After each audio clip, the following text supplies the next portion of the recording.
रुद्राक्ष जितना छोटे से छोटा होगा, जितना छोटा होगा, बच्चा जितना छोटा होगा, उसको उतनी सेवा की जरूरत कम पड़ेगी। बस ये है, छोटा होता है तो संभालना ज्यादा पड़ता है। बोलो सही है कि गलत है? छोटा है तो उसको संभालना पड़ेगा।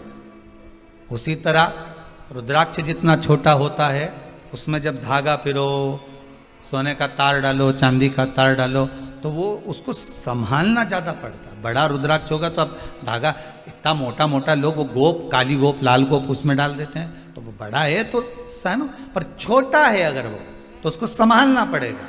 जितना छोटा रुद्राक्ष होता है वो उतना फल देता है। सेवा नहीं चाहिए उसको।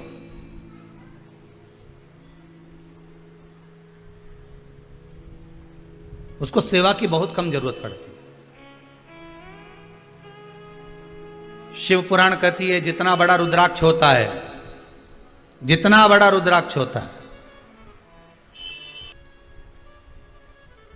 बेंगलोर से रुद्राक्ष भेजा है, कल अगर प्रयास रहेगा, बहुत बड़ा बनाकर भेजा। शायद इतना बड़ा रुद्राक्ष का दर्शन आप करें कि ना करें पता नहीं, पर प्रयास करेंगे आस्था चैनल के माध्यम से उस रुद्राक्ष का हम आपको दर्शन कराएंगे। एक बड़ा सा रुद्राक्ष उसने पेंडल बनाकर भेजा है भक्त ने कि गुरुदेव धारण करें।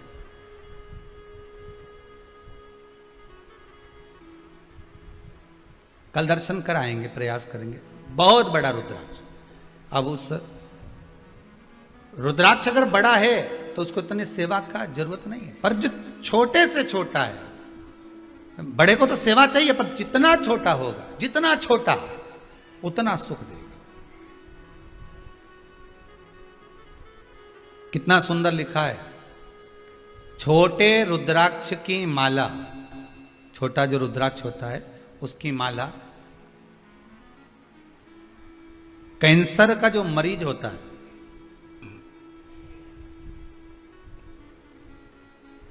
अगर वो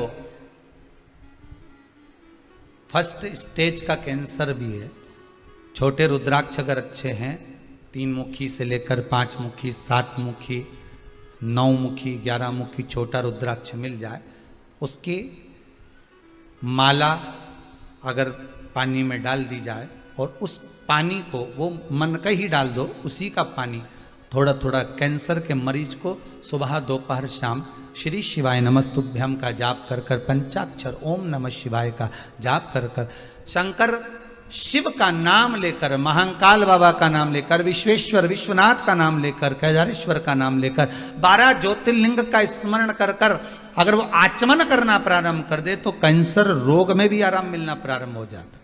केवल आचमन ही नहीं करना है, अगर स्त्री है तो अपने उल्टे हाथ पर भी उस मनके की माला को लपेट सकती है। पुरुष है अपने राइट हैंड में उस माला को, अगर कैंसर से पीड़ित व्यक्ति है, रोग से बहुत पीड़ित व्यक्ति, उसको बल मिलता है, उसको पावर मिलता है, उसको एक एनर्जी, उसको एक तेज मिलता है रोग से लड़ने का।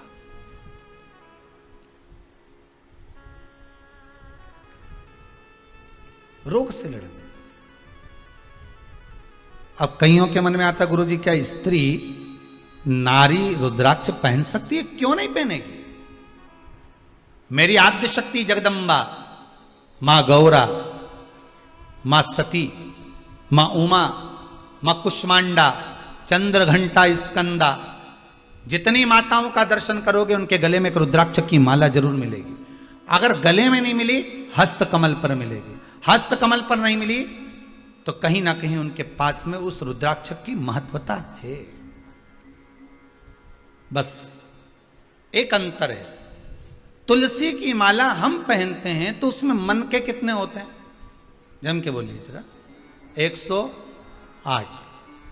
रुद्राक्ष की माला हम पहनते हैं, उसमें समता के मन के नहीं होना चाहिए।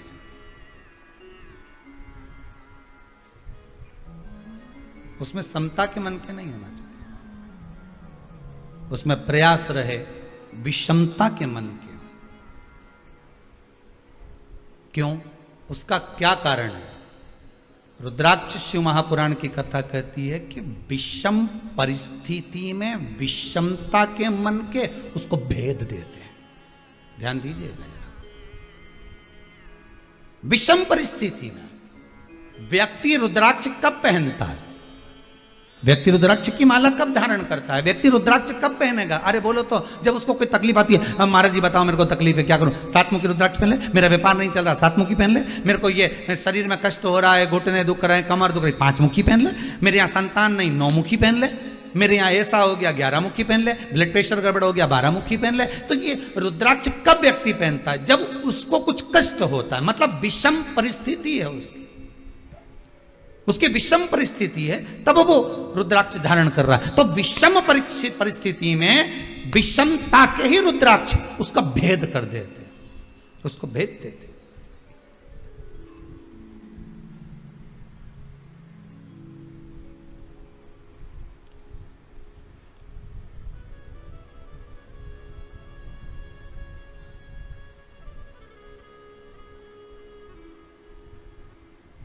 बस समता और विषमता में एक अंतर और देख लीजिए। चक्रव्यूह किसको घेरा था? जम के बोलो। अभिमन्यु। कौन गया था अंदर? अभिमन्यु। प्राण छूट रहे हैं,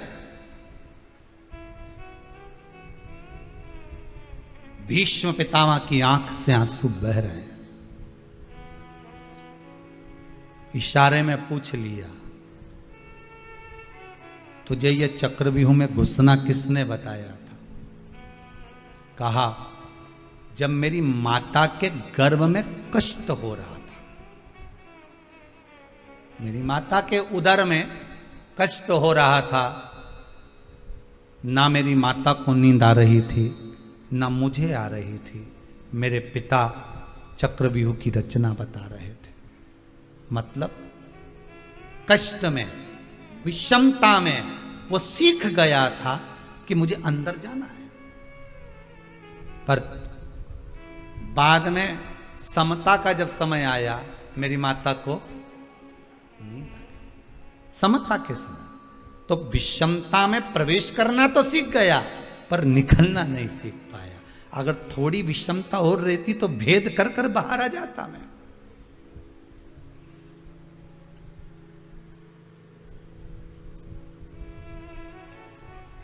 भेद कर कर मैं बाहर आता। हमारे यहां पर 3 रोटी खाओ तो घर की माताएं कहती थोड़ा आधा टुकड़ा और लेना पड़ेगा, 3 तिगाड़ा काम बिगड़, लो जरा इतना सा टुकड़ा और लो।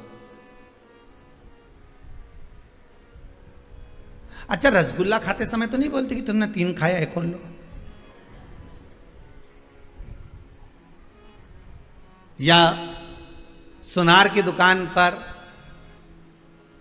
3 आइटम लिए हों और मां बोल दे कि नहीं 3 तिगाड़ा, या तो एक और दिलाओ, नहीं तो एक कम का तो बोलेगी नहीं, एक और दिलाओ। मतलब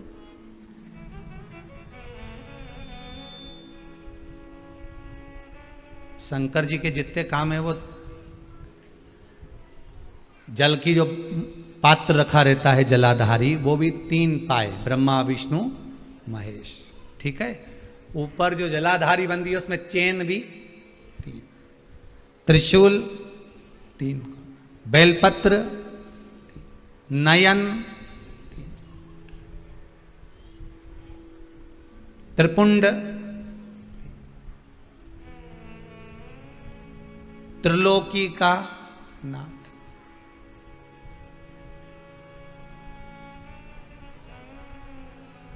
वो चला ही विषमता, उसको कोई मतलब नहीं। जहां पर दुनिया सब आस छोड़ दे, जहां दुनिया अपना पूरी आस छोड़कर पटक दे, पूरी आस छोड़कर। आज कोई एक माता जी आई थी, आप में से भी कुछ लोग शायद होंगे, कुछ लोग खड़े होंगे, तो वो कह रहे थे उनका पति वेंटिलेटर पर पड़ा हुआ है, कुछ प्लेटें घट गई होंगी। तो डॉक्टर ने तो जवाब दे दिया था, मना करा था कि भाई ठीक नहीं है, पर उनका विश्वास देखिए। उस व्यक्ति की पत्नी शिव महापुराण की कथा सुनती थी, आज ही का चरित्र है, और शायद कुछ विभाग में अच्छी पोस्ट पर उनका पद। पत्नी ने कहा बस मैं हॉस्पिटल से मुझे एक बार जाना है कुबेरेश्वर धाम, फिर जो होगा देखा जाएगा। आप में से कोई खड़ा होगा तो उसको मालूम होगा कि वो शब्द थे उनके कि हम 1 किलोमीटर दूर ही रह गए थे और डॉक्टर ने फोन कर कहा कि अब अच्छे होने की आस बढ़ गई है। मतलब वो त्रिगुणाकार है, वो त्रिकालदर्शी है, वो त्रिलोकी का नाथ है, वो कैलाशी, वो अविनाशी है। विषम परिस्थिति में विषमता में रहने वाला ही काट सकता है, समता में नहीं। डनलप के गद्दे पे सोने वाले को कह दो कि रात्रि को तुम्हें चौकीदारी करना है, करेगा? अरे बोलो तो सही। पर कांटों पे सोने वालों को कह दो कि आओ यार नींद भी तो नहीं आ रही, जग लूंगा, कर लूंगा, ठीक है। विषम परिस्थिति में रह रहा था तो कर लूंगा।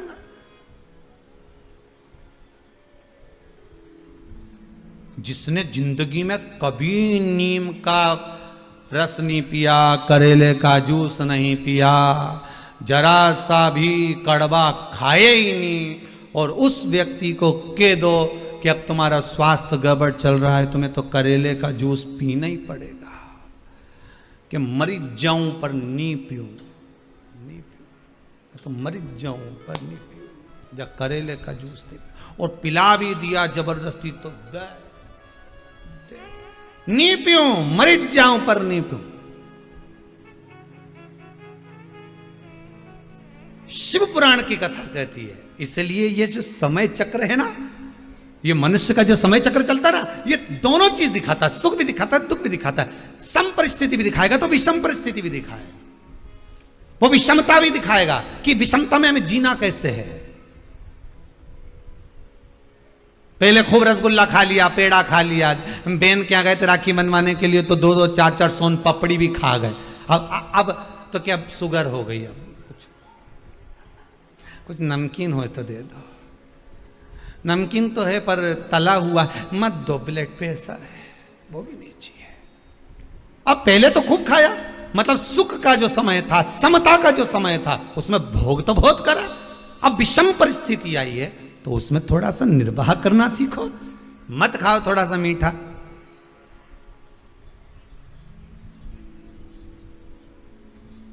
पर गुरुजी शरीर तो मान जाए, पर जाका क्या करूं?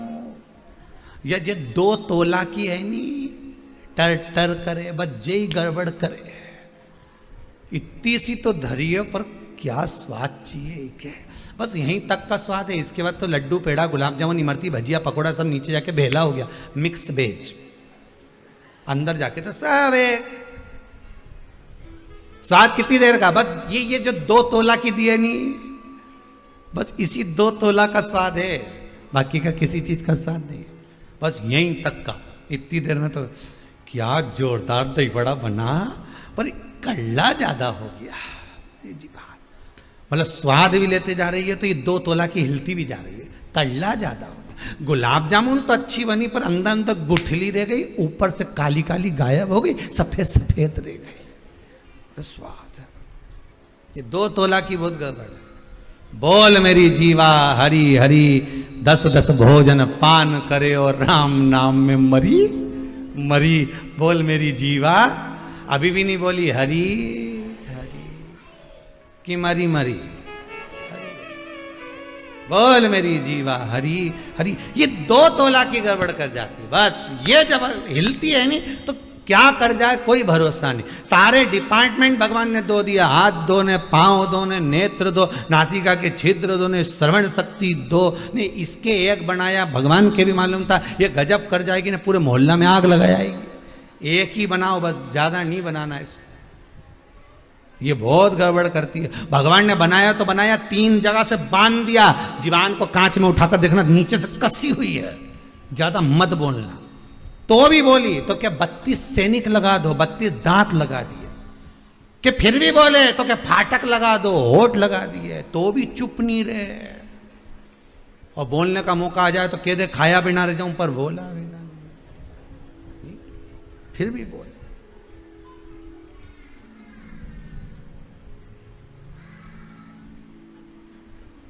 एक दिन जिभ्या ने दांतों से कहा, तुम मेरे 32 भाई हो, तुम मुझे कभी मत काटना हो, मैं तुम्हारा हमेशा साथ दूंगी हो। 32 भाइयों ने हाथ जोड़ के किया, बेन जिभ्या हम तो नहीं काटेंगे, पर तू हमारा ध्यान रखना रही हो, तो किसी से आड़ी टेढ़ी मत किया जाए, नहीं तो एक में 32 की 32 भाई निपट जाएगा।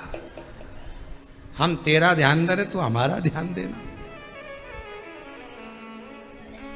तू एक शब्द बोलेगी ना, उन्हें एक दिया धरके ने 32 निपट के लगा। कहीं नहीं बची आप मुंडा में, सोफा सेट ही पूरा गाया।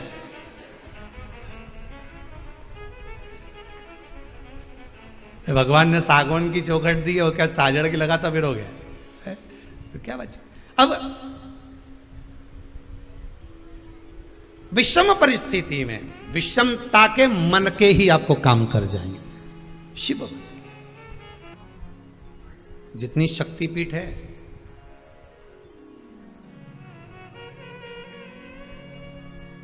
इक्यावन आदि जितनी भी शक्तिपीठ हैं, अगर आप कभी जाएं और आपके पास में एक रुद्राक्ष हो, कोई सा भी, 1 मुखी से लेकर 14 मुखी तक, कैसा भी रुद्राक्ष आपके पास में, जितनी शक्तिपीठ आप लोग दर्शन करने के लिए जाते हो, या उस नगर में, उस गांव में, उस शहर में जाते हो और मालूम पड़े कि यहाँ शक्तिपीठ है, उस रुद्राक्ष को लेकर चले जाओ और उस दरवाजे पर माता के उस शक्तिपीठ के स्थान पर पंडित जी को देकर कहना, थोड़ा सा छुआ दीजिए माता रानी को। वो रुद्राक्ष आप सिद्ध करते जाओ, रखते जाओ। वही रुद्राक्ष एक ही होना चाहिए जो सब शक्तिपीठ पर जहां जहां जाओ उसको लेकर जाओ, उसको छुआ लीजिए। और वो रुद्राक्ष आपके अगर हृदय चित्त पे डला हुआ है, आपके कंठ पर अगर है, तो जिंदगी में कोई ऐसी विषम से विषम परिस्थिति भी आकर खड़ी हो जाए, कितना बड़ा भी कष्ट से कष्ट जीवन भी चल रहा हो, तो भी सुख अपने आप घेर कर सामने खड़ा हो जाएगा अपने आप। जैसे एक बहुत बहुत सारा मालूम पड़े कोई गुब्बारे के अंदर एक टॉफी को रख दिया और बाहर की हवा लग नहीं रही हो, किसी ने पैक कर दिया। जैसे बच्चा जन्म लेता है तो उसको कांच की पेटी में रख देते, उसको कुछ हो गया, बीमारी हो गई, कांच की पेटी में एक बल्ब जला देते हैं, अंदर जो भी प्रकाश होता है उससे उसको तपन होती है, उसका शरीर सही होता है। बस वही रुद्राक्ष आपको घेर लेता है। जैसे रुद्राक्ष गोल होता है, वो आपको चारों तरफ से घेरा हुआ है, कष्ट आने ही नहीं दे सकता। शक्तिपीठ पर क्या है? क्या है शक्तिपीठ पर? भगवान शंकर जी की, भगवान शिव, मेरे ओघड़ी मेरे भोलेनाथ की अर्धांगिनी माता सती के शरीर के टुकड़े जो भगवान नारायण ने सुदर्शन चक्र से करे हैं, वो एक एक टुकड़ा शरीर का, एक एक अंग जहां जहां गिरा है, वही शक्तिपीठ है। शिव कहते हैं सती का संग मेरे रुद्राक्ष के साथ होता है तो मैं उसको कहीं गिरने नहीं देता।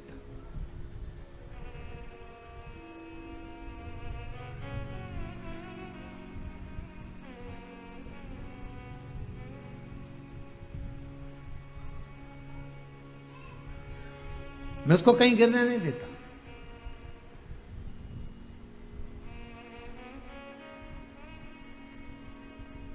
शंकर और पार्वती के मंदिर तो आपने, मेरे भोलेनाथ शिव और पार्वती के मंदिर तो आपने देखे होंगे, आपके नगर में भी होंगे। जितने लोग आस्था टीवी पर कथा सुन रहे हो, जितने फेसबुक यूट्यूब पर कथा श्रवण कर रहे हो, बोलो पार्वती शिव का मंदिर देखा कि नहीं देखा? देखा है ना सबने।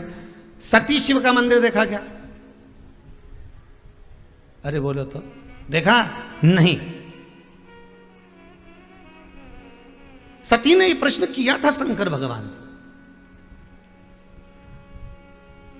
ये माता सती का प्रश्न है। सती मैया ने शिव से प्रश्न करा था। कुंभज बाबा के आश्रम में जब कथा श्रवण करने गए, उससे पहले जब शंकर भगवान सती को समझा कर ले जा रहे हैं, तब सती ने प्रश्न किया था। क्या आप मेरे साथ संपूर्ण जीवन काल में रहेंगे? शिव कहते हैं मैं अमर हूं, तू अमर नहीं है। मैं अमर और तुम अमर नहीं हो, तुम्हें तो मरना पड़ेगा। ओ प्राण छूटेंगे मेरे? हाँ। फिर कोई ऐसी बूटी नहीं है जिससे मैं अमर हो जाऊं। शंकर भगवान बोले बूटी तो नहीं है, कथा जरूर है। तो क्या कथा से भी कोई अमरता होती है? शंकर भगवान बोले मनुष्य जब पैदा होता है तो उसको ये 2 कटोरे दे दिए जाते हैं अमृत पीने के लिए कि इन्हीं अमृत को पीना है और उस अंदर जाएगा तो तू अमर हो जाएगा। अब पी लो तो अच्छी बात। फिर भी चलते चलते सती ने शब्द कह दिया, मान लो अगर मेरे प्राण छूट गए, पर मैं चाहती हूं कि मैं भी इस भूमंडल पर, संसार सागर में, पूरे ब्रह्मांड में, सती कहती है कि मेरा भी एक स्वरूप रहना चाहिए, मेरा भी एक स्वरूप रहे। आप अगर कृपा करोगे तो ऐसा हो नहीं सकता। शंकर भगवान ने कहा सुनो सती, ना जाने कितने तुम्हारे जन्म हुए हैं और आगे भी जाकर तुम्हारे ना जाने कितने जन्म होंगे। सती की योनि से छूटोगी तो कोयल बन जाओगी, क्योंकि यज्ञ के कुंड में कूदकर समाप्त होगी तो कोयल का जन्म लेना पड़ेगा। कोयल की योनि से छूटोगी तब जाकर पितरों की कन्या के गर्भ से तुम जन्म लोगी और तुम्हारा नाम पार्वती होगा। ठीक है, पार्वती आपके साथ रहे, घर घर मंदिर मंदिर देवालय देवालय में पार्वती शिव की पूजन हो, क्योंकि मेरा ही एक स्वरूप है। पर मैं चाहती हूं मेरा नाम, मेरा संबोधन, मेरा शब्द प्रत्येक भूमंडल पर चले। तब शिव ने कहा बोलो तो तुम चाहती क्या हो? सती के शब्द हैं।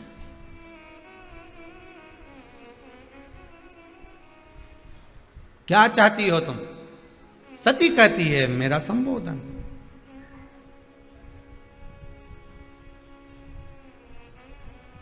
व्यक्ति क्या चाहता है? उसका नाम, संबोधन। शिव जी ने वर दे दिया सती चलो मेरे साथ कुंभज ऋषि की आश्रम कथा सुनने के लिए। मैं तुम्हें वर देता हूं सती, मृत्यु लोक में भूमंडल पर जितनी नारियां, कन्याएं, स्त्रियां जन्म लेगी उसमें एक अंश सती तुम्हारे सातित्व का रहेगा। नारी में एक अंश तुम्हारे सातित्व का रहेगा। जो पति की निंदा नहीं सुन पाई और अपने प्राणों को त्याग दिया, तो नारी में एक अंश सती का रहता है। इसलिए स्त्री को कई बार कहते हैं कितनी सातित्ववान है, कितनी सती प्रिया है।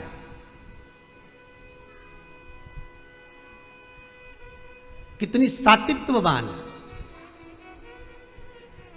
सती का अंश कब देखा जाता है? स्त्री के स्वरूप में। जब कोई उसके पति की निंदा करे, बुराई करे, अपशब्द कहे, उसके पति पर जब उंगलियां उठाई जाए, हस्तक्षेप किया जाए, ताने दिए जाए, तब सती जैसे पति पिता के सामने जाकर खड़ी हो गई। अपनी बहनों को नहीं गिना, कि माता को भी नहीं देखा, पिता से, जिस पिता ने सम्मुख में खड़े होकर अपशब्द कहे, सती उनसे कहती है मैं अपने पति के लिए आपको भी नहीं देखूंगी, पर कर कुछ नहीं सकती हूं, क्योंकि तुम मेरे पिता हो, तुम मेरे जनक हो, तुम मेरे जन्मदाता हो। अगर आज बेटी अपने पिता पर अग्नि का प्रहार कर दे तो दुनिया क्या कहेगी पिताजी? सती खड़ी रही। चाहती तो माता सती सब कुछ नष्ट कर देती, पर सुन ना सकी पति की निंदा, इसलिए खुद ही भस्म हो गई। सती का सातित्व है।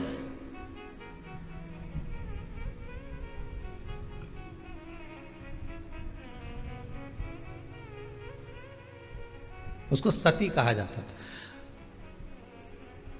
अब तो ये प्रथा बंद हो गई, पर पहले प्रथा चलती थी, आप लोगों को मालूम होगा। पति के प्राण छूटे, पत्नी लाल चुंदड़ी ओढ़कर गोदी में शीश रख बैठ जाती थी, दादी रानी सती। दादी रानी सती, ऐसी ना जाने कितनी सतियों का व्याख्यान। तो कहा इनमें सातित्वता कहां से आती थी? वो सती कि सातित्वता कहां से प्रकट हो जाती थी? शंकर खुद वर दिए हैं स्त्री को, नारी को।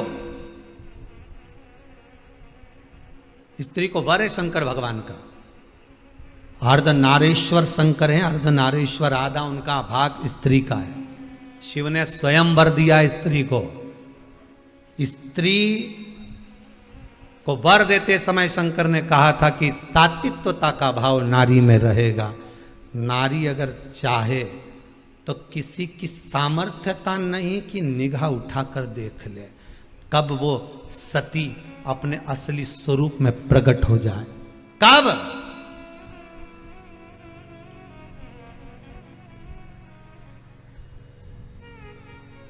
आज अपने बच्चों को, आज अपनी बेटियों को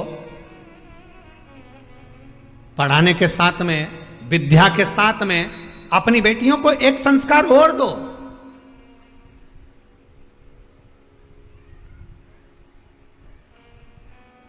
कि वस्त्र श्रेष्ठ पहने। और अगर वस्त्र श्रेष्ठ पहने हैं और फिर किसी ने अगर ठिठोली करी है, फिर किसी ने अगर उंगली उठाई है, किसी ने अपशब्द कहा है, तो उसका जवाब कोई दूसरा नहीं देगा। उसका जवाब आपको सती बनकर देना पड़ेगा। सती का मतलब यह नहीं कि भस्म होकर, भीतर से रोकर, अपने आप को तोड़कर, नहीं। सती ने संवाद कराए, दक्ष प्रजापति के सम्मुख में खड़ी हुई है सती। सामर्थ्यता किसकी है? जो आपको निगाह उठाकर देख ले। सामर्थ्यता किसकी है? जो आपके ऊपर कुछ बोल दे, संबोधन कर दे, कोई वाक्य कह दे। सामर्थ्यता किसकी है?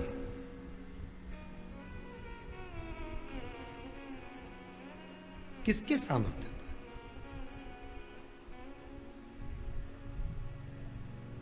आप में वो बल होना चाहिए, सात्विकता का। शिव कह रहे हैं तो सती मेरा वर है तेरे लिए, मेरा वर है सती तेरे को, और मैं तुझे वर देता हूं। तू चाहती है ना तेरे एक अंश रहेगा नारियों में। रुद्राक्ष शिव महापुराण की कथा चल रही है भाई। एक एक संबोधन को बड़े ध्यान से सुनना। ऐसी रुद्राक्ष शिव महापुराण की कथा सुनने को मिली ना मिली वो पता नहीं, परंतु जीवन को संवार देगी ये रुद्राक्ष शिव महापुराण कथा। जैसे व्रत शिव महापुराण की कथा गई, उससे पहले अन्य कथाओं को अपन ने श्रवण करा, वैसे ही ये रुद्राक्ष शिव महापुराण की कथा, ऐसे ऐसे तत्व इसमें छुपे हुए हैं, उसको निकालना है रुद्राक्ष के माध्यम से।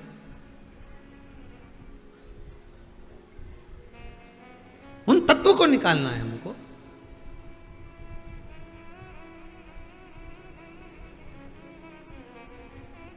उन तत्वों को ग्रहण करना। कहां सती? सती शिव कह रहे हैं तेरे में वो बल है सती। मृत्यु लोक में जो स्त्री, मृत्यु लोक में जो कन्या, मृत्यु लोक में जो नारी, मृत्यु लोक में जो स्त्री जाएगी, उसको तेरा एक अंश दिया जाएगा, तेरा एक अंश दिया। और मेरा इस भारत की भूमि की सभी माताओं को, सभी बहनों को, सभी बेटियों को, सभी जीजियों को मैं हाथ जोड़कर निवेदन करूं, आप में वो बल छुपा है। किसी की सामर्थ्यता नहीं कि कोई आप पर दृष्टि डाल दे, किसी की सामर्थ्यता नहीं कि कोई आप पर उंगली उठा दे। बस आप सती का भाव अपने भीतर रखिएगा, सात्विकता अपने भीतर रखिएगा।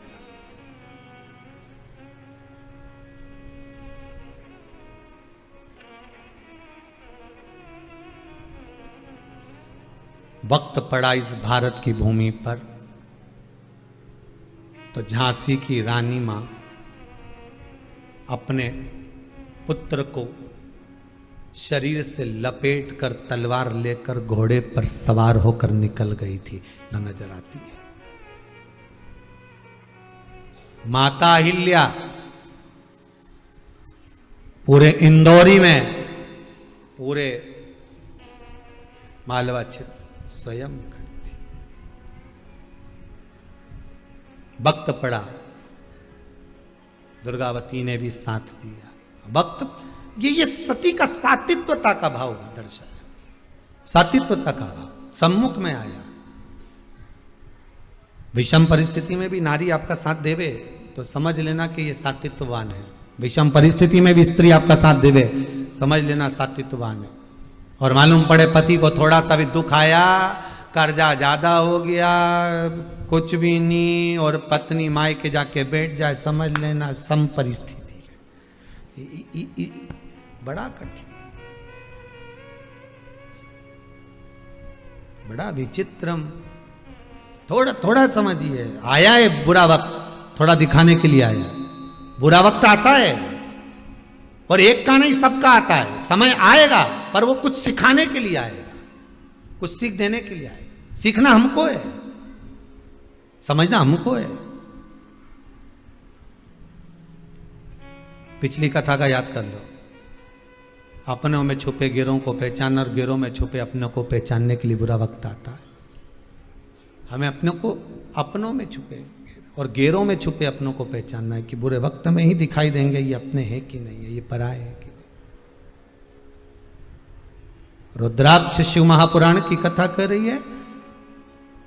छोटे से छोटा रुद्राक्ष फल देता है और वो फल आनंदित देता है। यशोदा मैया जिस अश्रु के बल पर बेटी के घर में पुत्र लेकर आ जाती हैं, फिर कहूंगा रोने वाला पूर्व में रोया हुआ व्यक्ति ही ये रोए हुए व्यक्ति को चुप करा सकता है, क्योंकि मन की दशा को जानता है। शंकर भगवान के नयन का अश्रु है रुद्राक्ष, इसलिए रुद्राक्ष आपके गले में है, कंठ पर है, हस्त कमल में है, तो वो रोने तो नहीं देगा, बस विश्वास हो और असली हो। अश्रु सब बोल जाते हैं कि क्या कहना चाहते हो, क्या कहना चाह रहे हो। आपके नैनों के अश्रु बोल जाते हैं।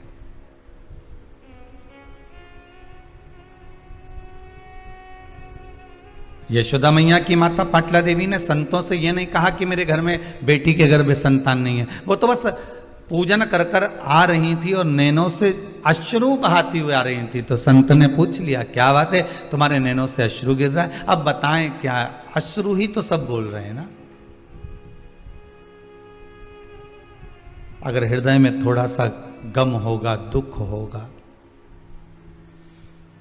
तो ही तो आंसू निकलेंगे।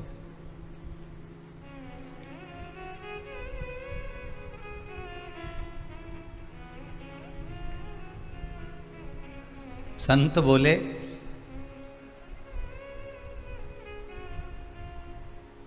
अगर नैनों में अश्रु हैं तो अपने परिवारजन को, अपने कुटुंबजन को, अपने हितैषियों को क्यों नहीं बोलते कि आपको तकलीफ है, आपको अश्रु आ रहे हैं। पाटला देवी ने एक बात, माता यशोदा की माता जी ने एक बात बहुत सुंदर कही है, संसार वाले तो आंसू देखकर पोंछ तो देंगे, मना नहीं है, पर जाते जाते कोई शब्द एक ऐसा और कहकर चले जाएंगे, फिर आंसू निकलना प्रारंभ हो जाए।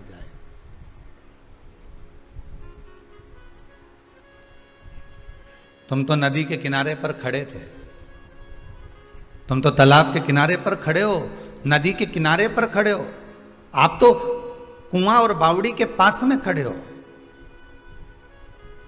दूसरा कोई आपको धक्का दे ना दे, दूसरा आपको कहीं पीछे से धकेले ना धकेले, पर यह पक्का है कि कोई अपने को अगर मालूम पड़ गया कि ये कुएं की पाल पर है, ये नदी के घाट पर है, ये सरयू आदि आदि की जितनी भी नदी तालाब सरोवर के घाट पर है, तो ये पक्का है कि कोई अपना आकर धक्का जरूर दे जाए। पर यदि देवाधिदेव महादेव में अगर ये मन लगा हुआ है, ये चित्तवृत्ति हम भगवान में लगाकर बैठे हैं, राम में, कृष्ण में, शिव में, भवानी में, जगदम्बा में, दत्त में, आपकी चित्तवृत्ति अगर परमात्मा में लगी है तो धक्का देने वाला भले धक्का दे, पर अगर भगवान का स्मरण कर कर अगर हम गिर भी गए पानी में तो ये पक्का है कि जिसका हम स्मरण कर रहे होते हैं वही हमें हाथ में झेल कर उस तालाब से, उस नदी से बाहर निकाल देता है। जिसका हम स्मरण कर रहे होते हैं, जिसकी भक्ति में हम रमे हुए होते हैं।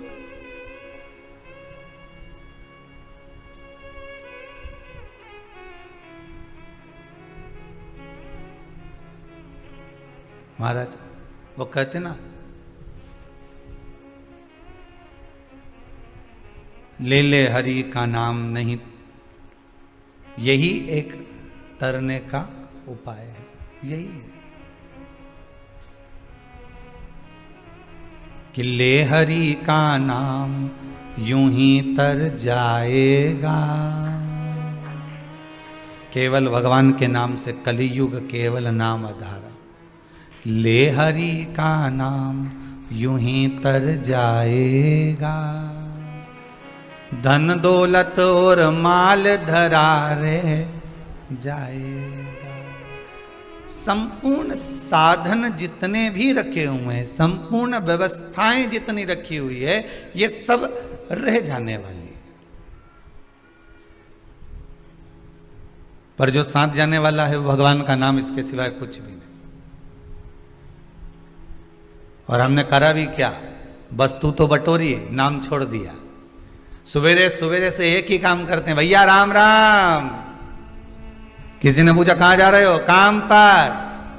काम हमने अपने पास रख लिया, राम तुम रख लो, जाओ।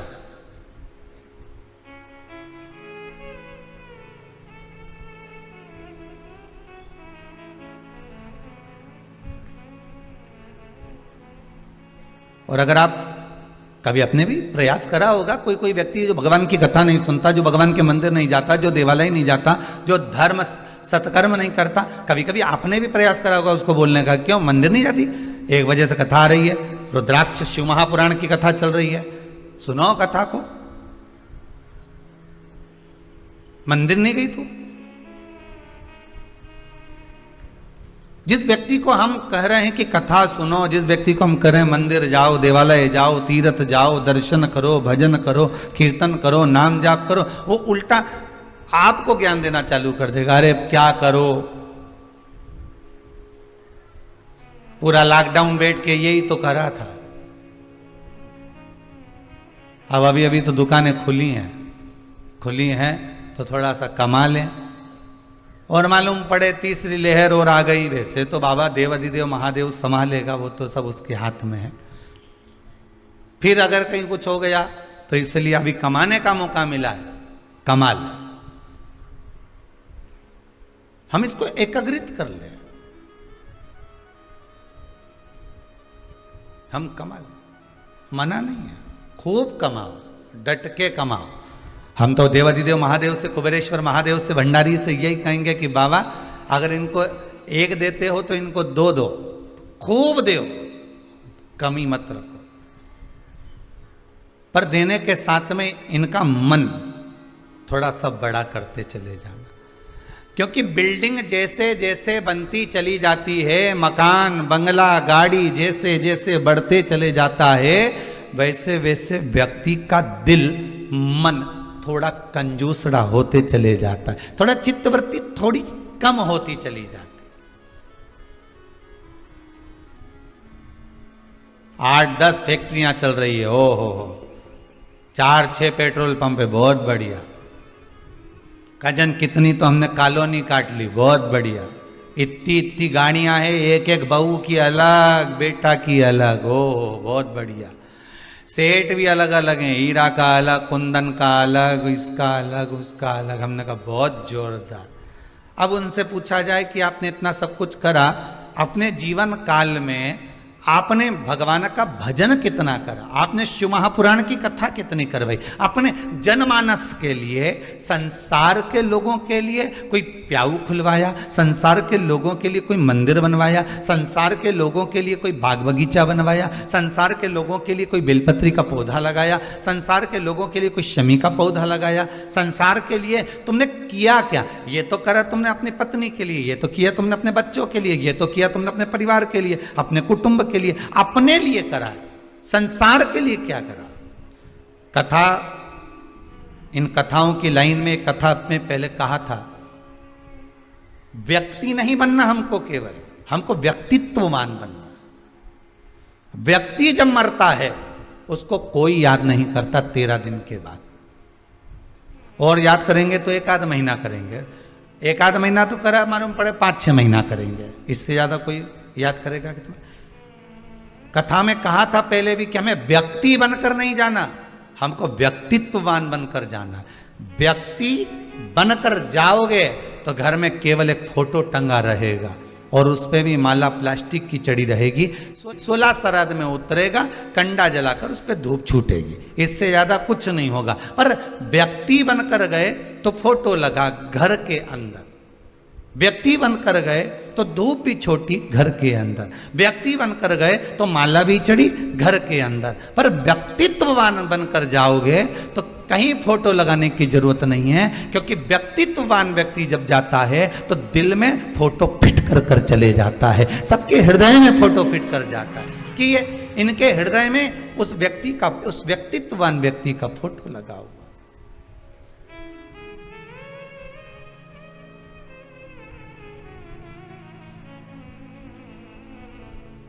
मैं धन्यवाद दूंगा श्री घनश्याम दास जी, श्रीमती उषा जी गांधी,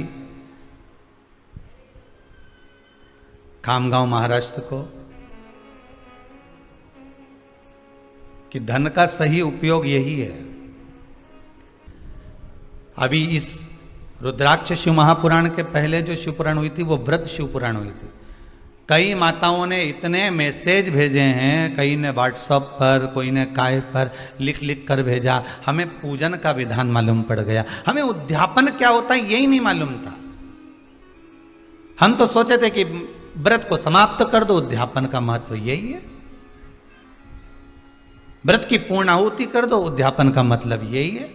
हम तो ये सोचते थे कि कोई अनुष्ठान पूरा हुआ तो उद्यापन कर देना, पर मालूम ये पड़ा कि उद्यापन करने के बाद उस वस्तु पर सील, उस व्रत पर, उस उपवास पर सील ठप्पा लग जाता है कि अब ये तुम्हारा हो गया। हमको ये नहीं मालूम था कि ये व्रत अब हमारा हो गया, हम तो उद्यापन कर देते थे।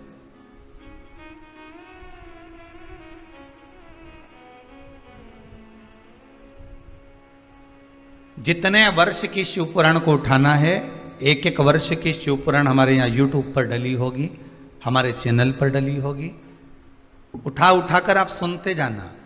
प्रत्येक शिव पुराण में आपको कुछ ना कुछ सीखने को मिलेगा, जो हमारी जिंदगी को संवारने के लिए, जो हमारे जीवन को सुधारने के लिए।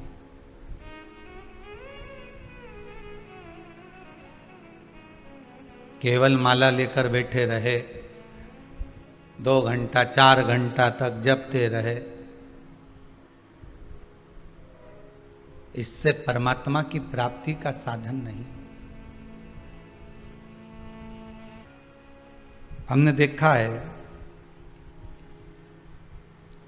माताएं, पुरुष वर्ग अपने घर घर के ठाकुर जी को लेके डलिया में जाते आते रहते हैं, आपने भी दर्शन किया होगा। घुमाओ मना नहीं है, ठाकुर आपका है, आप ठाकुर के हो, पर भगवान को, ठाकुर को जैसी रहने की आदत है राजसी ठाट में, उसको अपने घर में रखकर राजसी ठाट दीजिए। डलिया में लेकर यहाँ चले गए, वहाँ चले गए, यहाँ रख दिया, वहाँ रख दिया, तो कहते हैं हमारा पुत्र है, हमारा बेटा है, हम उसको परिवार का अंग समझते हैं, हम परिवार का एक व्यक्ति समझते हैं। हम मना नहीं करेंगे, आप समझो। फिर परिवार के व्यक्ति के लिए जैसे व्यवस्था करते हो वैसा करो। जैसे पति तुम्हारा जब मायके आता है, तुम्हारे मायके में तुम्हारा पति आता है तुमको लेने के लिए, तो बोलो व्यवस्था करती हो कि नहीं करती? मम्मी आज वो आ रहे हैं, खसखस का हलवा बना लेना। मम्मी आज वो आ रहे हैं, उनको दाल बाटी पसंद है, बना लेना। मम्मी आज वो आ रहे हैं, ऐसा काम करना कि सुबह पोहा बना लेना, शाम को आलू बड़ा बना लेना, और सुनो सुबह सुबह का भोजन ऐसा बना लेना। बोलो करवाते हो कि नहीं करवाते? तुम्हारे ससुराल वाले तुम्हारे मायके में जब आते हैं तो तुम कितनी व्यवस्था करते हो, और ठाकुर जी को लेकर तुम यहां वहां चले जाते हो, घूमते रहते हो, तो वो ठीक नहीं। भगवान को अपने हृदय के साथ में उसको राजसी ठाट दीजिए। वृंदावन में रहे तो ब्रज के राजा बनकर रहे हैं मेरे ठाकुर, और द्वारका में रहे तो द्वारका के राजा बनकर रहे हैं मेरे ठाकुर।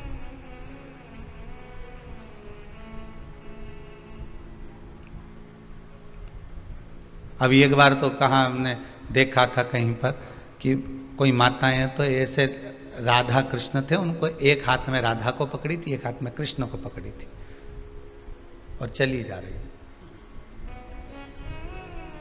और सामान खरीदा वो हाथ गाड़ी से, ठेला गाड़ी से, तो राधा कृष्ण को वह ठेले पे धर दिया और सामान ले लिया। सामान लिया, झोला टांग लिया एक हाथ में, मालूम पड़ा ठाकुर जी को तो ले गई, राधा जी को ठेले पे छोड़ गई। फिर याद आया उसको, फिर आई, फिर राधा जी के भी, फिर अभी तक दो हाथ में थे, अब दोनों को एक ही हाथ में उठा लिया। श्रेष्ठता ने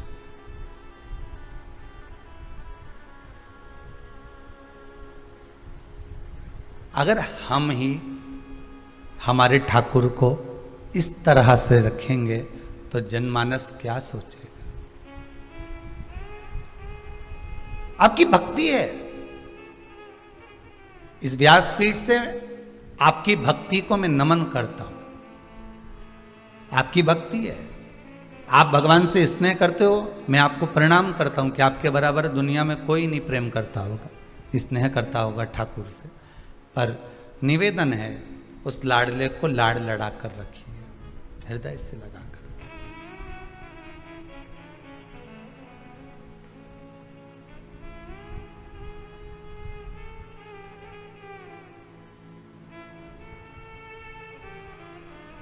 और चित्त वृत्ति में अगर वो समाया है तो फिर क्या सोचेगा। किसी एक माता जी ने पूछा था क्या शंकर भगवान का शिवलिंग घर में रखना जरूरी है। मेरा पति कह रहा है कि शिवलिंग नहीं रखूंगा, मैं कह रही हूं कि मैंने शिव पुराण सुनी है तो शिवलिंग घर में रखूंगी। बहू भी मेरा साथ दे रही है, बेटा भी मेरा साथ दे रहा है, पर मेरा पति मना कर रहा है। तो हमने उस माता जी से एक ही बात लिखकर भेजी कि आपसे निवेदन है कि अगर आपका पति मना कर रहा है शिवलिंग रखने को तो मत रखो। हृदय में तो शिव है ना, श्वासों में तो शिव है ना, धड़कनों में तो शंकर है ना, रोमावली में शंकर समाया हुआ है। 3.5 करोड़ रोम छिद्र जो ये मनुष्य के शरीर में है, हर एक रोम के अंदर शंकर ही तो है, शिव ही तो है।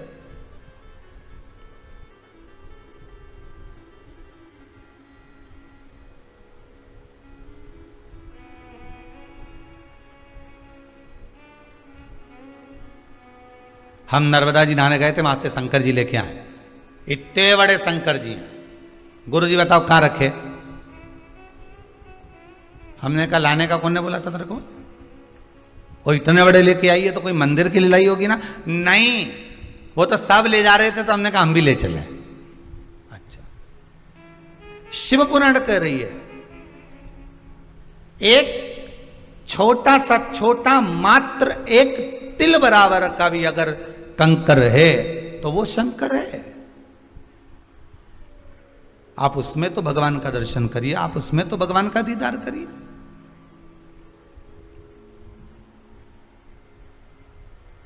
बिठाएंगे तो ही भगवान हमारा होगा।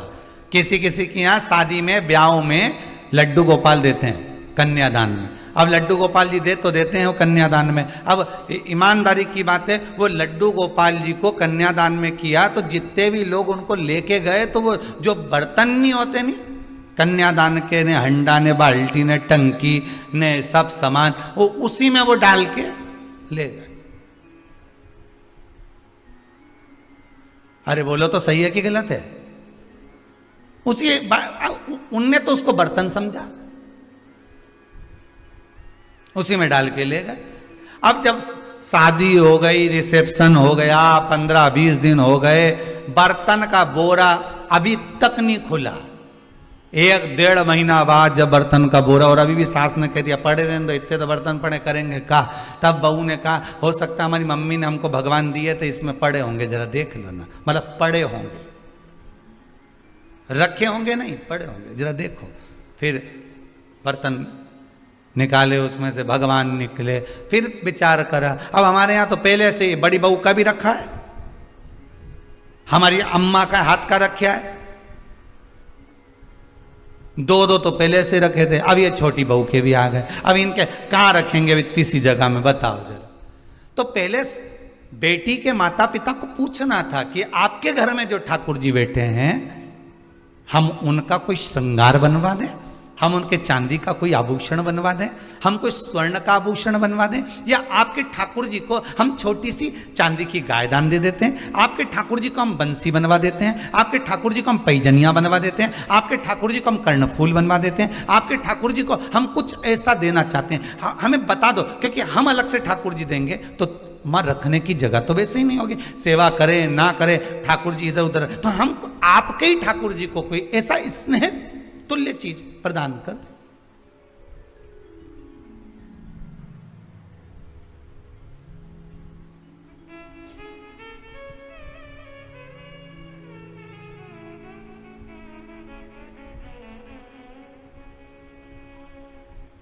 लोग वो बकरी की चाल, भेड़ चाल बोलते हैं ना, ऐसे चलते हैं।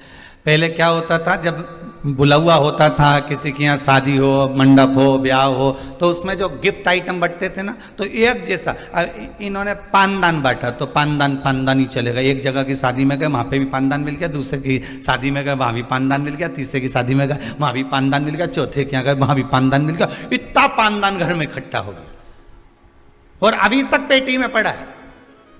कई कई का तो काला पड़ गया। अब निकाल लूंगी दिवाली पे, जब ये बेकार हो जाएगा। अब वो ही इतना चल रहा है कि वो निकालने का फुर्सत ही नहीं मिल रही है।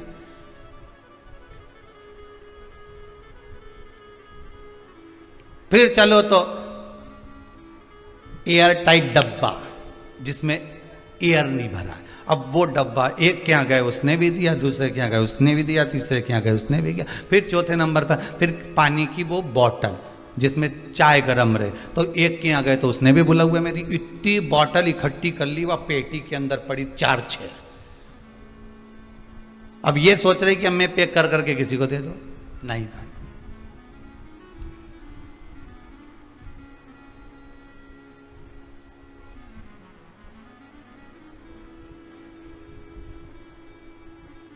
उसको जो अच्छा लगता है वो आप दीजिए।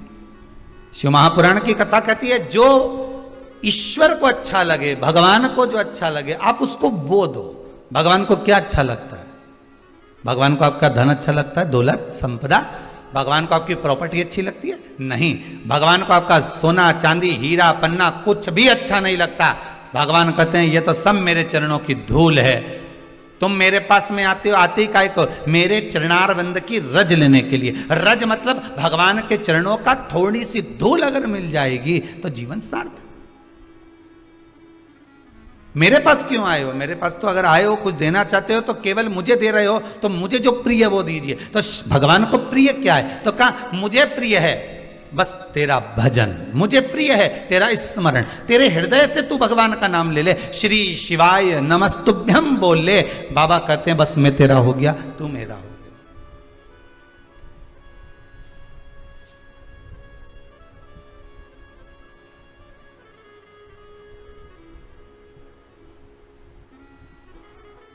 भोले तेरे चरणों की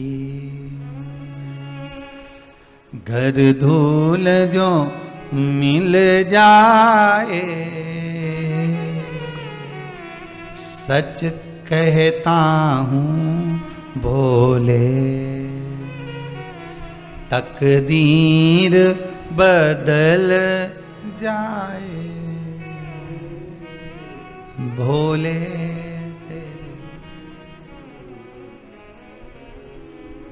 ये मन बड़ा चंचल है, कैसे तेरा भजन करूं, ये मन बड़ा चंचल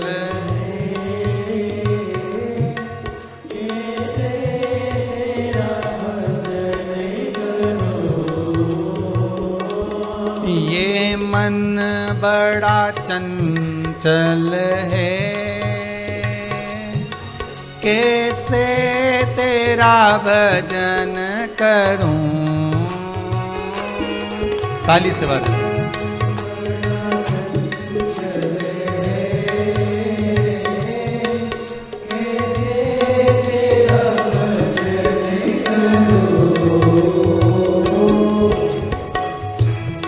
बाबा, जितना इसे समझाऊं,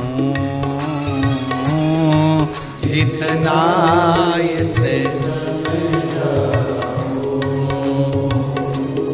जितना इसे समझाऊं, जितना इसे समझाऊं, उतना ही मचलता है, जितना इसे समझाऊं। बोले उतना ही मचलता है, भोले तेरे चरणों की,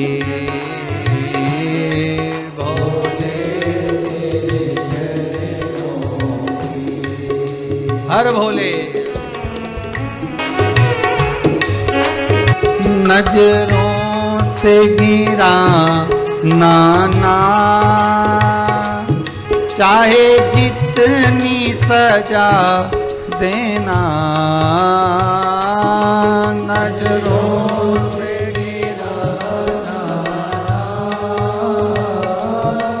चाहे जितनी सजा देना,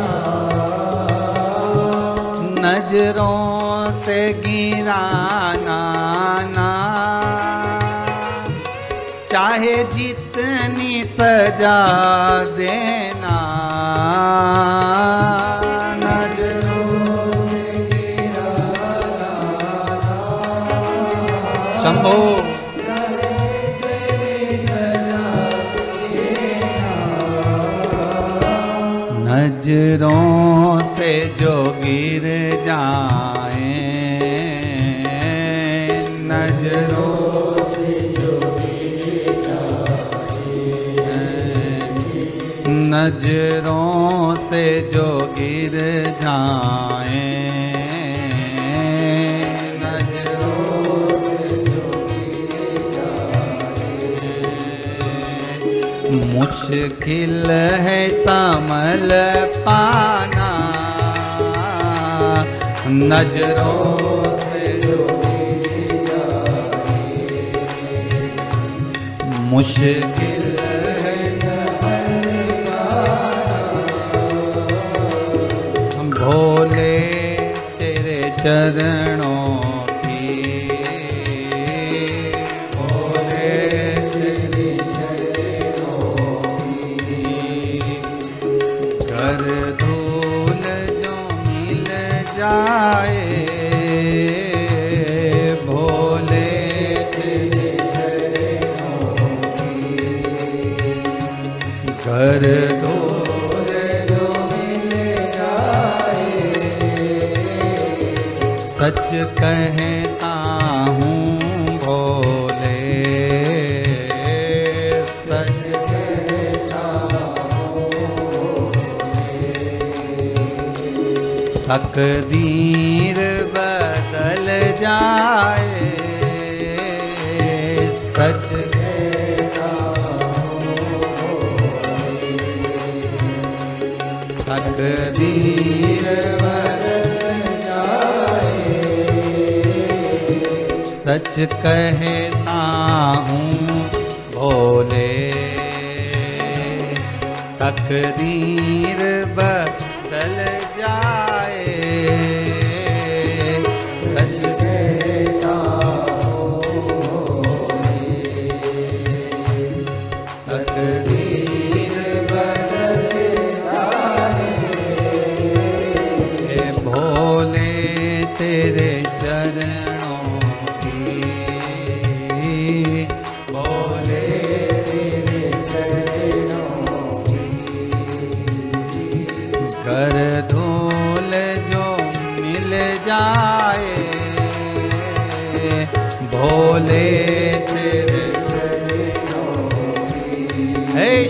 का रहे त्रिकालदर्शी कलेश।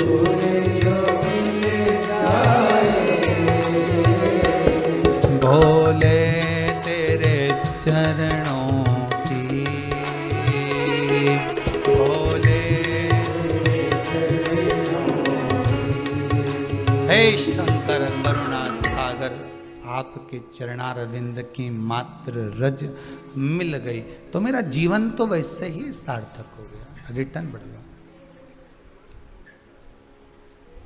मेरा जीवन तो वैसे ही सार्थक हो गया। उसकी सार्थकता, उसकी आनंदता, उसकी उमंगता आपके चरणारविंद की रज से है, चरणों की रज। ये जरूरी नहीं है कि घर में शिवलिंग होना बहुत जरूरी है। हम तो कहेंगे शिवलिंग है आपके घर में, अच्छी बात है, सेवा करो, चाकरी करो, दर्शन करो, कथा स्मरण करो, पूजन करो, पाठ करो। शिवलिंग लाने का मन है आपका तो हम तो करबद्ध हाथ जोड़कर निवेदन करेंगे कि शिवलिंग भी लाना तो ऐसा लाना कि जिस पर कोई वस्तु आप समर्पित कर दें तो उसको पा लें। जैसे नर्मदेश्वर शिवलिंग, नर्मदा जी के जल से निकला हुआ शिवलिंग ऐसा होता है कि उस पर कुछ भी चढ़ाकर आप खा सकते हो, कुछ भी समर्पित कर कर आप पा सकते हो। बाकी के जितने शिवलिंग हैं नर्मदेश्वर को छोड़कर, उनको अगर कोई वस्तु टच हो गई तो उसको आप पा नहीं सकते। फिर वो बैरागी, त्यागी, साधु, सन्यासी, तपस्वी, साधक, उपासक के लिए रहेगा, वो फिर आपका पाने के लिए नहीं रहेगा। वो संत के लिए, साधु के लिए, जिसने अपना घर गृहस्थी परिवार सब छोड़ दिया हो, फिर वो उसका है, फिर उसके लिए। और अपन तो गृहस्थी हैं, घर में रहने वाले हैं। कभी कभी शंकर भगवान का स्नान कराएंगे, अभिषेक करेंगे तो दूध दही का पंचामृत चरणामृत भी ले लेंगे। अपन तो गृहस्थी है।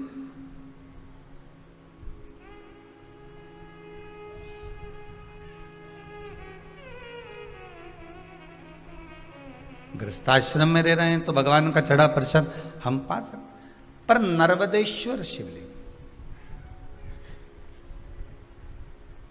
इसलिए भगवान भूतधिपति भूतेश्वर भगवान शंकर को जो भोग लगाया जाता है, सामने थाली रख दी जाती है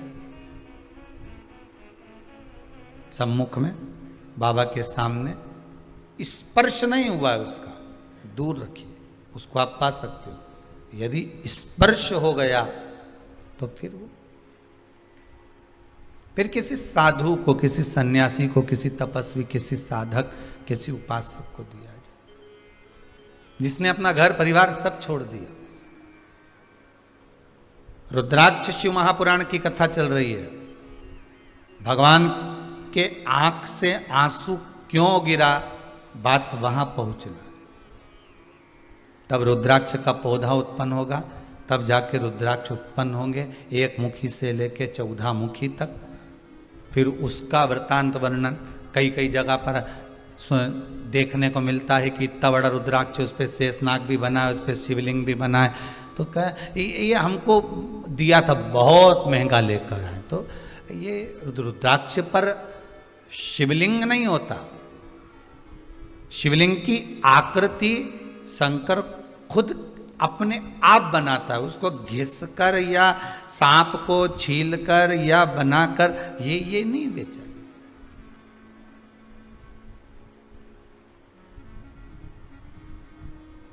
किसी ने पूछा एक बार कि गुरुदेव, ये जो रुद्राक्ष होता है जिसको अपन पहनते हैं, धारण करते हैं, जिस रुद्राक्ष को अपन पहनते हैं, इसको सिद्ध करने का तरीका क्या है?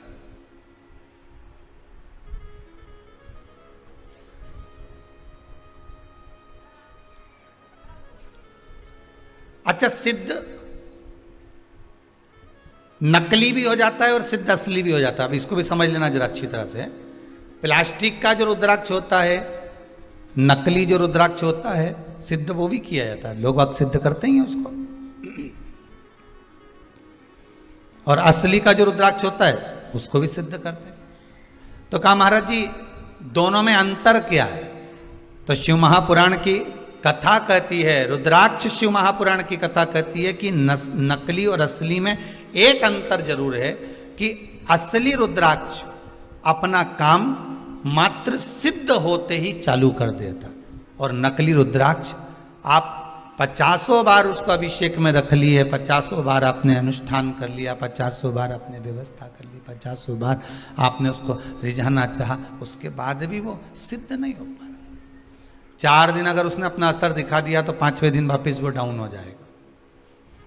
ये नकली है। और असली एक बार अगर आपने धारण कर लिया, असली रुद्राक्ष को अगर आपने एक बार पहन लिया, असली रुद्राक्ष को अगर आपने अपनी जिंदगी में एक बार उतार लिया, असली रुद्राक्ष का पानी अगर आपने पी लिया, थोड़ा सा भी आचमन कर लिया, तो बीमारी तो दूर होना ही है।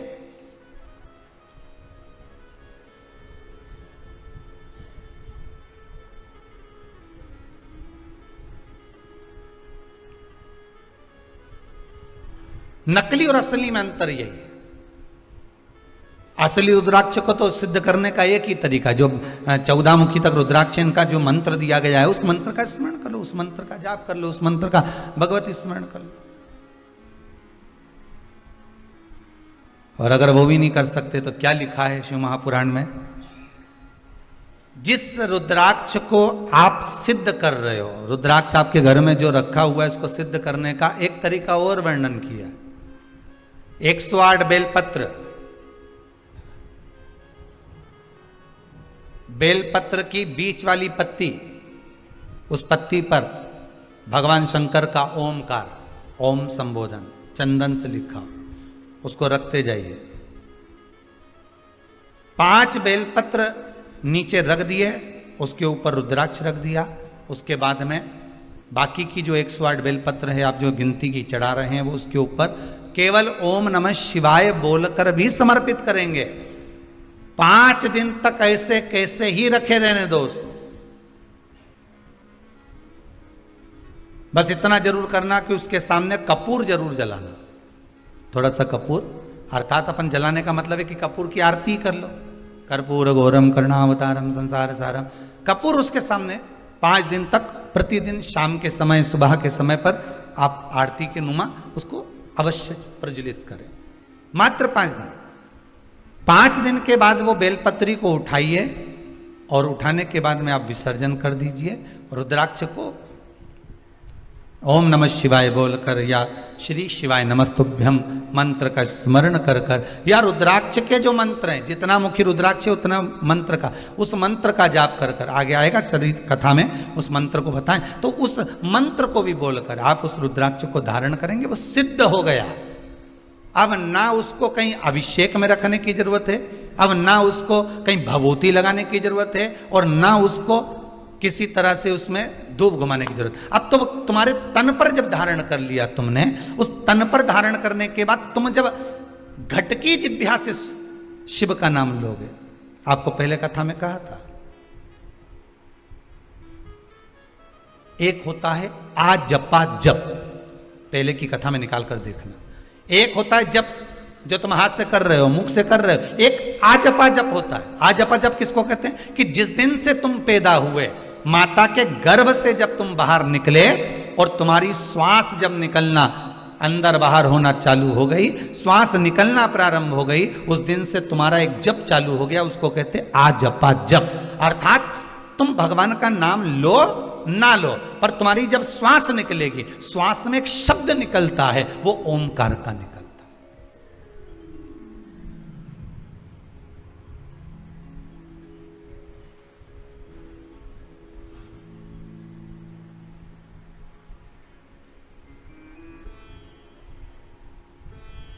अब एक बार कथा में कह दिया कि ये श्वास निकली है तो इसमें शब्द भगवान का निकला है, तो कहे रात को जो सोते हैं और घुर्राटा भरते हैं उनका क्या होगा?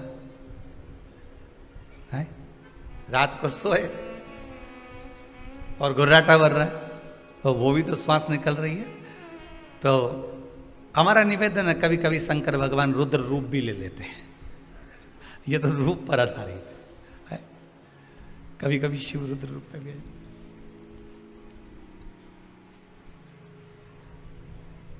महाराज आजपा जप में यही होता है। आजपा जप में आपको मंत्र नहीं बोलना पड़ते, आजपा जप में आपको नाम नहीं लेना पड़ता। आजपा जप तो जिस दिन से हम पैदा हुए, जिस दिन से हम भगवान की भक्ति में डूबे हुए, जिस दिन से हम पैदा हुए हैं, उस दिन से जो श्वास चल रही है वो आजपा जप ही है,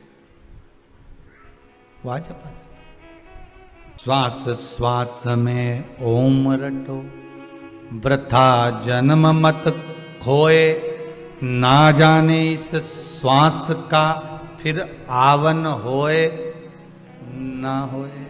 इसलिए जप लो।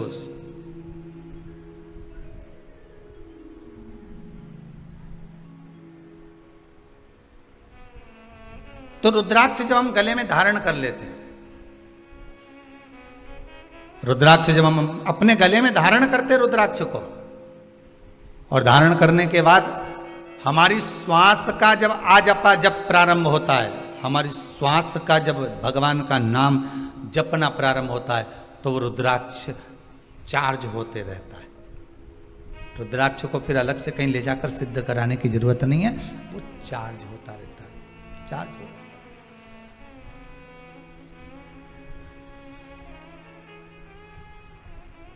फिर उसको सिद्ध कराने की कहीं जरूरत नहीं पड़ेगी,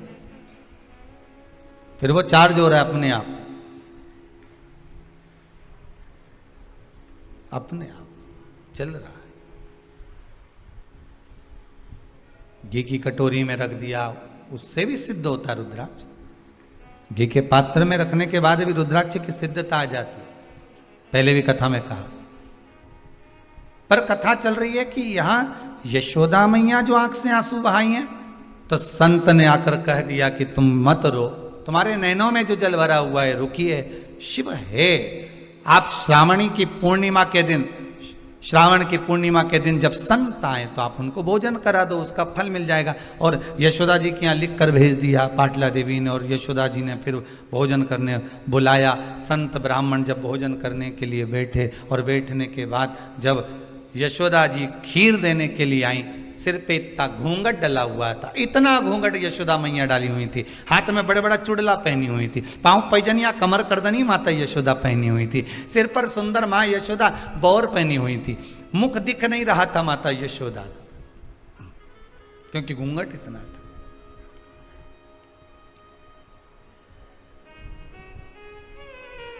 पहले की माताएं करती थी इतना घूंघट, पहले चलता था इतना घूंघट, अब तो धीरे धीरे धीरे धीरे धीरे यहाँ से यहाँ गया, यहाँ से यहाँ गया, यहाँ से यहाँ गया, बच्चा कुचा था यहाँ आ गया, अब तो बहुएं 2 बार इतना घूंघट करती है। एक बार शादी होकर आती है तब, क्योंकि मुंह दिखाई होती है तो सोने की रकम मिलती है, और दूसरी बार बहुएं घूंघट करती है घर में जब बुढ़ा बुढ़ी मरे तब। घर में कोई बुजुर्ग जब शांत होता है, रिटर्न नहीं आ रहा है, घर में जब बुजुर्ग कोई शांत होता है तब इतना घूंघट लिया जाता, तब इतना घूंघट ले लेती है। क्यों? कारण क्या है? क्योंकि आंख में से एक भी आंसू तो गिरना नहीं है, बस घूंघट रखकर नई नई डिजाइन में चिल्लाना है, डीले कम करो, नई डिजाइन में चिल्लाना। अब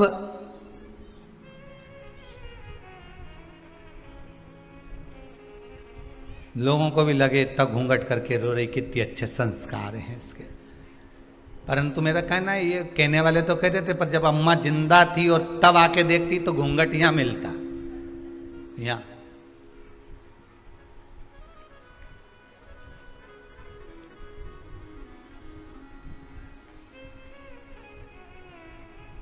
कभी कभी रोने का तरीका भी बदल जाता है। एक व्यक्ति कथा में जाकर बैठा और बैठते से ही जो रोना चालू करा उसने, तो महाराज जी भी चक्कर में पड़ गए कि मैंने रोने की कोई कथा ही नहीं बाची, जब उन्होंने रोने का कुछ बोला ही नहीं तो ये रो क्यों रिया आखिर। और 1 घंटा हुए तो रो ले, यहाँ तो 3 घंटा लगातार रोए जाए रोए जाए रोए जाए रोए जाए। तो कथा जब पूरी हो गई, अक्षतम केशवम हो गया, तब महाराज जी ने उसको अपने पास में बुलाया, भैया इधर आओ जरा। हाँ महाराज जी बोलिए। ये बताओ, हमने कथा में कोई रोने की बात तो बोली नहीं, तो तुम इतना क्यों रो रहे थे? और थोड़ा बहुत रो रहे चल जाए तो अल्लाह अल्लाह के रो रहे, चिल्ला चिल्ला के, तुम इतना क्यों रो रहे थे? अरे महाराज जी हम तुमको क्या बताएं। महाराज जी बोले नहीं बताओ तुम तो क्या बात किया। महाराज जी बात इतनी सी है, हमारे पास में एक पाड़ा था, तो वो 3 घंटे तक टर टर टर करता रहा, आखिरी में वे जिंदा रिया ही नहीं, मर गया। हमको भी रोना इसलिए आ रहा है कि तुम भी 3 घंटे से पाड़े जैसे टर टर कर रहे हैं।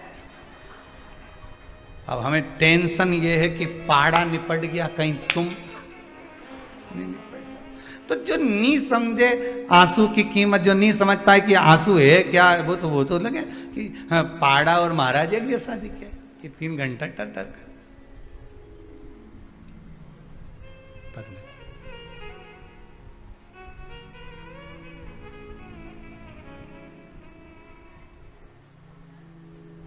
अश्रु की कीमत बड़ी है, आंसुओं की कीमत बहुत है। हम तो कहेंगे इसको व्यर्थ भी मत जाने दो।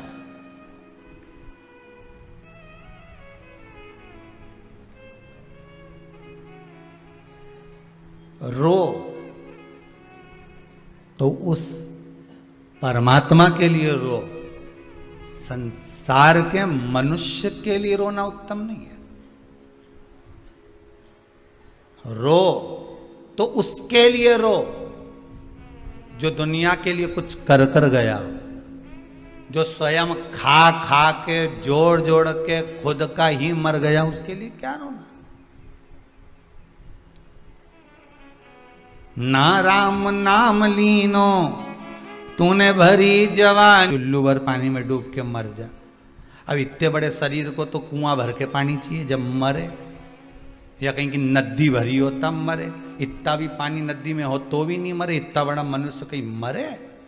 तो इनने तो कह दिया कि तू डूब के मर जा रे चुल्लू भर पानी में। तो बहुत घंटों तक विचार करा, तब समझ में आया कि चुल्लू भर पानी में डूब के मरने का इसलिए बोला कि जो भगवान का भजन नहीं करता, जो कभी कथा सत्संग नहीं सुनता, जो कभी भगवान की भक्ति में नहीं रमता, अपने लिए जी जी के मर जाता है, वो अगला जन्म कीड़े का पाता है, और कीड़ा चुल्लू भर पानी में डूब के मर सकता। इसलिए कहा कि तू डूब के मर जा रे। अरे बोलो तो, जितने लोग आस्था पर कथा सुन रहे बोलो जरा, तो डूब के मर जा रे चुल्लू भर। अब इतना सा पानी में कीड़ा मर सकता है, जो भगवान की भक्ति से दूर है वो कीड़े के तुल्य है। जो भगवान के भजन से दूर है वो कीड़े के तुल्य है, कीड़े के तुल्य।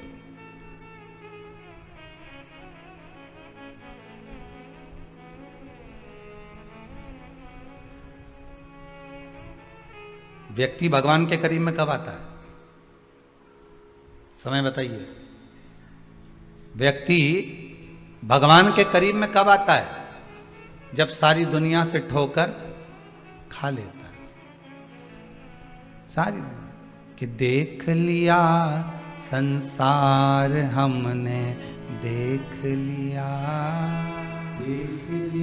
संसार हमने, देख लिया, देख लिया संसार हमने, देख लिया, देख लिया संसार हमने, देख लिया, सब मतलब के यार हमने देख लिया, सब मतलब के यार हमने देख लिया, देख लिया संसार हमने, देख लिया, देख लिया संसार हमने, देख लिया, देख लिया संसार हमने, देख लिया, देख लिया संसार हमने, देख लिया। तन निरोगी धन है जब जेब में है तेरे माया, तन निरोग धन जेब में जग तक, तन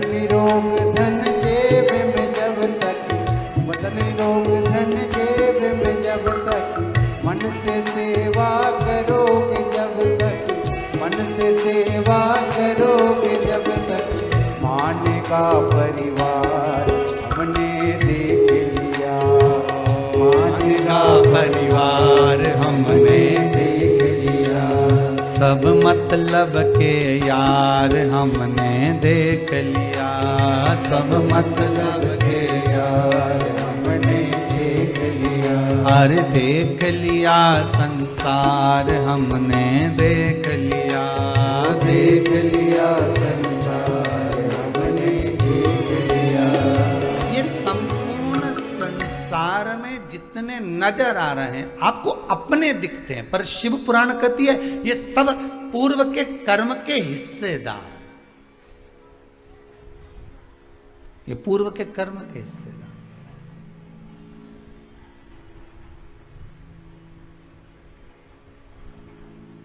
और जब ये कुछ ले रहे हैं तो अपना ही तो लेकर जा रहे हैं, स्वयं का। रो किसके लिए रो? आंसू भी बताते हैं कि रोना है तो उस परमात्मा के लिए कि मुझे कब मिलेगा वो।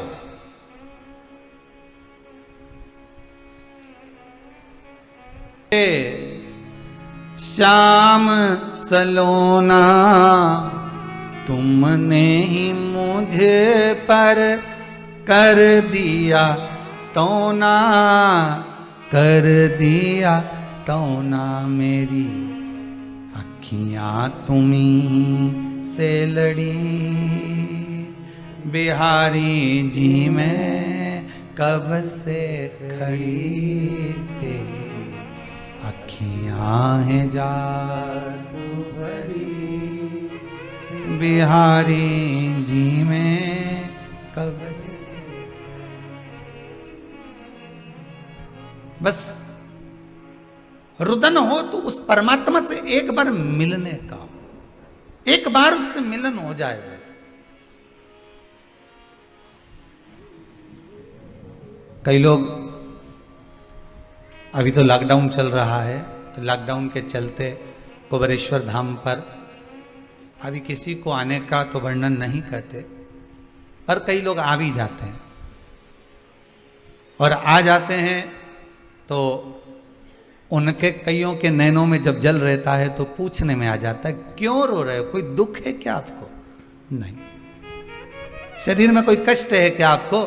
नहीं। फिर क्या हुआ जो नैनों से जल बहा रहे हो? बस 2 साल से कथा सुन रहे थे, कब से मन में लगी थी कि जाना है, बस इस भूमि पर पांव पड़ गया तो नैनों में अश्रु भर गए। ये खुशी के हैं, उससे मिलन की आस थी और वो परमात्मा मिला। और हम तो कहेंगे बाबा विश्वनाथ से प्रार्थना करेंगे, जैसे कुबेरेश्वर धाम में आने वालों को आप मिल जाते हो और वो खुश हो जाते हैं, ऐसा ही एक बार कभी स्वयं उनके घर पहुंचकर भी मिल जाओ कि मैं आया हूं तेरे दरवाजे पर, मैं तेरी चौखट पर।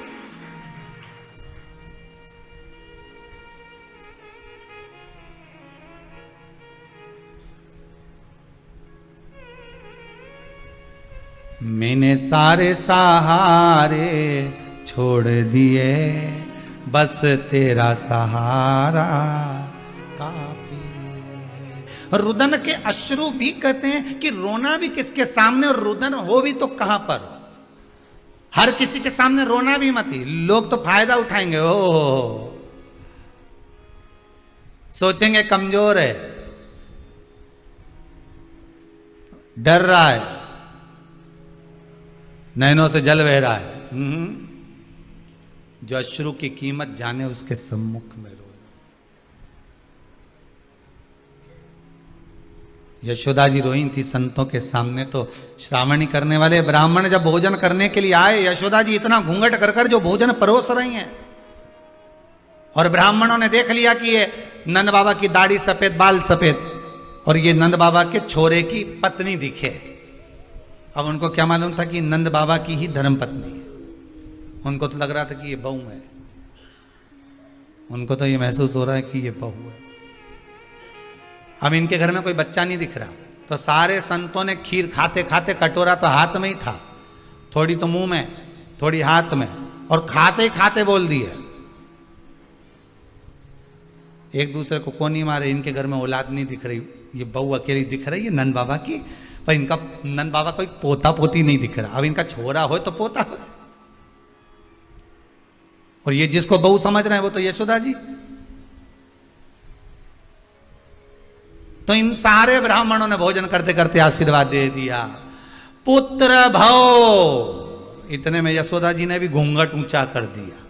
जो घूंघट ऊंचा करा तो सारे संत एक दूसरे को कोनी मार कर कहे, इका भी बाल धोला है, ये भी बुढ़िया है। आपने गलत फहमी हो गई। इतने में नंदराय जी बोले, बाबाओं आप आशीर्वाद दे रहे हो पुत्र होने का, 60 का और 55 की, अब बताओ पुत्र कहां से आएगा। अब संतोन भी बेचारे फंस गए आशीर्वाद देके, तो उन्होंने कहा अब हमारा आशीर्वाद गलत नहीं हो सकता, कहीं से भी आएगा, पर तुम्हारे घर में तो आएगा। अब कहीं से भी आया, पर इनके घर में आया। और संतों का आशीर्वाद कितना विचित्र होता है वो भी देख लीजिए। यशोदा जी के घर में हुई थी लड़की, पर कहा था पुत्र भव, तो आधी रात को चेंज भी हो गया।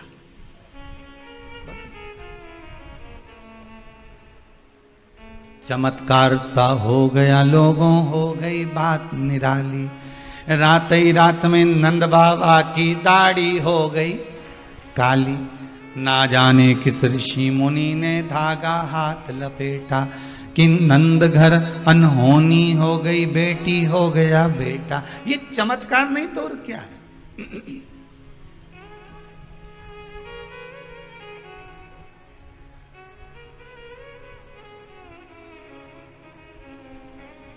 ये आनंद नहीं तो और क्या है।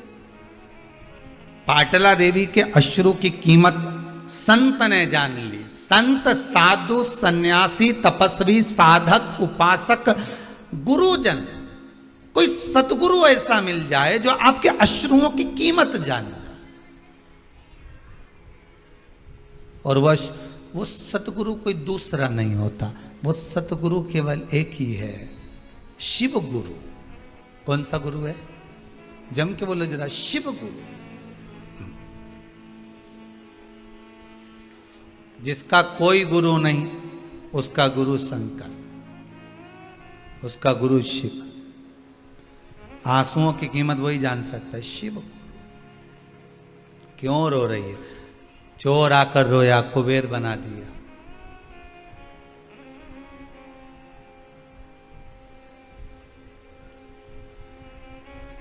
घोषमा की आंख में आंसू था, बेटा जीवित कर कर पहुंचा दिया। अश्रु देखिए। ब्राह्मण रोए दूषण नाम के राक्षस के लिए, महाकाल प्रकट हो गए। चंद्रदेव रोए अपनी काया के लिए, भगवान शिव प्रकट हो गए।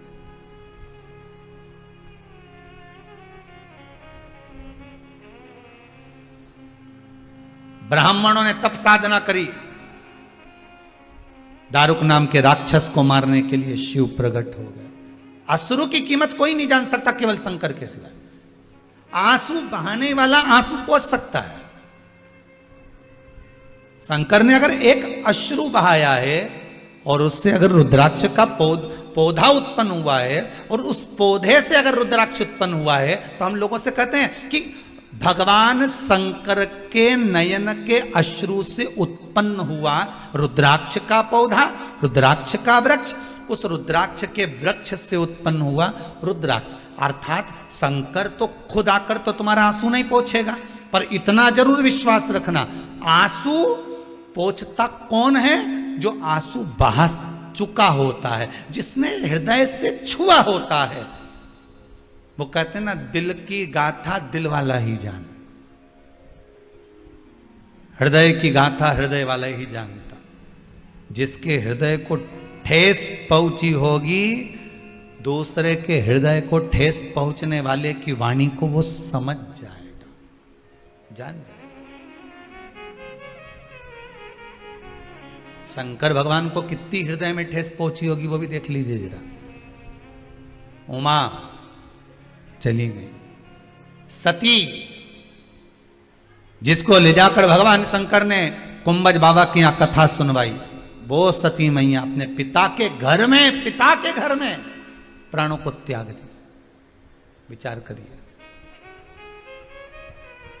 कितना दुख होगा।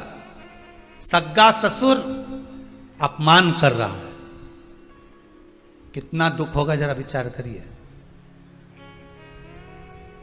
जिसका हृदय भीतर से रोया होगा वही सामने के रोने वाले के आंसू पोंछ सकेगा। शंकर जी के नैन अश्रु से उत्पन्न हुआ है, रुद्राक्ष के पौधे पर उत्पन्न हुआ है रुद्राक्ष। रुद्राक्ष अगर आपने धारण कर रखा है तो क्या वो आपको रोने देगा? जम के बोलिए जरा, रोने देगा? नहीं, क्योंकि रोने वाला जो पूर्व में रो चुका है, जिसकी अश्रु गिरे हैं, वो ही पहुंच सकता है आपके आंसुओं, आपके आंसुओं को वही पहुंच सकता।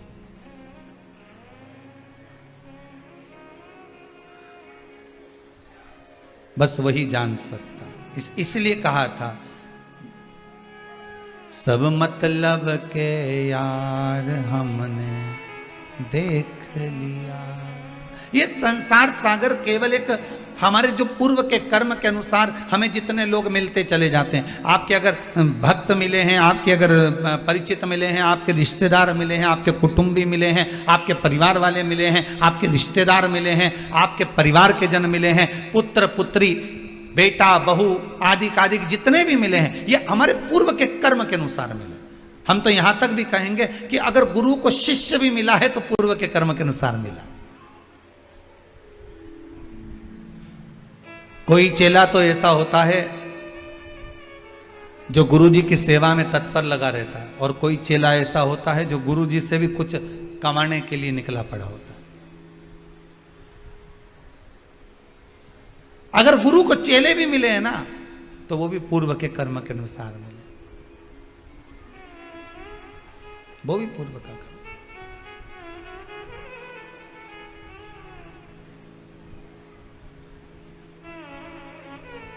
रुद्राक्ष बहुत छोटा है, एक बड़ा मन का भी होता है, इतना बड़ा, और शिव पुराण कहती है मन का तो इतना बड़ा भी होता है, उससे भी छोटा, उससे भी छोटा, उससे भी छोटा, उससे भी छोटा। जितना रुद्राक्ष छोटा होता है उतना ज्यादा फल देता है। क्यों? क्योंकि छोटे रुद्राक्ष को सेवा की जरूरत नहीं पड़ती। बहुत ध्यान देना। अब अपनी भाषा से समझ लो उसको, अपने हृदय से समझो। छोटा बच्चा है, बहुत छोटा, उसको कुछ भी पहना दो।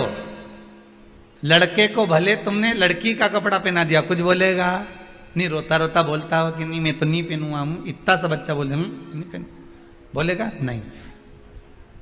थोड़ी देर आपने उसको दूध पिला दिया, कुछ खिला दिया, पटक दिया पलने के अंदर, पड़ा हुआ है, खेल रहा है, फिर उसको भूख लगेगी तभी रोएगा।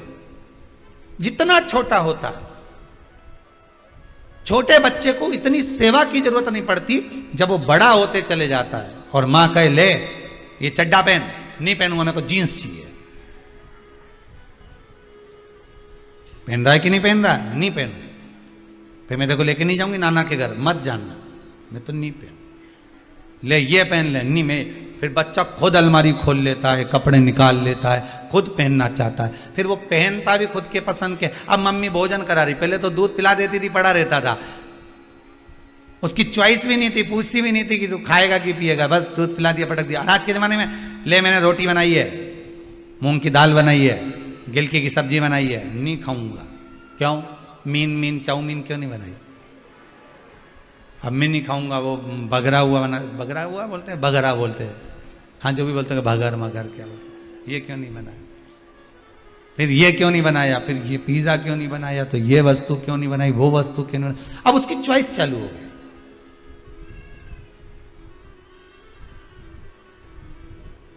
कितना समय है उसका केवल चुनने में निकल जा रहा है, केवल चुनने,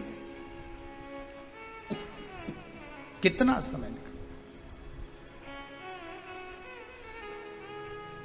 और बड़ा हुआ, फिर कॉलेज चुना, कौन से कॉलेज में पढ़ना, और बड़ा हुआ, फिर नौकरी चुनी, और बड़ा हुआ, फिर कन्या चुनी, उसके बाद कुछ चुनने के लायक नहीं बचा, चुनौतियां सामने खड़ी हो गई, फिर कुछ नहीं चुन रहा है वो। पर पूरी जिंदगी में उसने बचपन में से लेकर जवानी तक, जवानी से लेकर ब्याह तक, ब्याह से अधेड़ी तक, अधेड़ी तक भी वो चुनता रहा, पर उसने चुनने में एक चीज नहीं चुनी कि मुझे देव अधिदेव महादेव को चुनना है। अगर वो मिल गया तो ये सारी चुनौतियां अपने आप हट जाएगी, बस शिव तत्व मुझे मिल जाए। शंकर जी की पूजन करने बैठो और कोई वस्तु अगर रह जाए ना, अरे मेरे घर पे तो फूल तो भूल ही गई, चंदन तो मैं भूल गई, दही लाना तो भूल गई। शंकर जी की पूजन में कुछ ना कुछ वस्तु छूटती जरूर है। तुम भले कितनी भी याद कर लो, चाहे ब्राह्मण से पूरी लिस्ट बनवा लो, फिर भी शिव अभिषेक में, पूजन में वस्तु छूटेगी जरूर।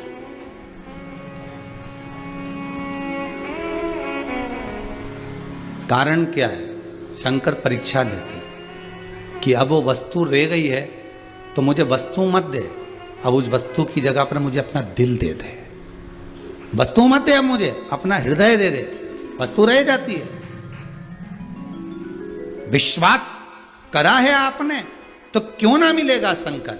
एक बार पशुपति व्रत करा, नहीं हुआ, दूसरी बार करूंगी मैं, और अब की बार विश्वास लेकर करूंगी। पहले मैं सबको साथ लेके चली जाती थी मंदिर, चलो री, और सबके मार्गदर्शन करती रहती थी, ऐसा दिया जला लो री, देखो मैं जला रही ना, ऐसा।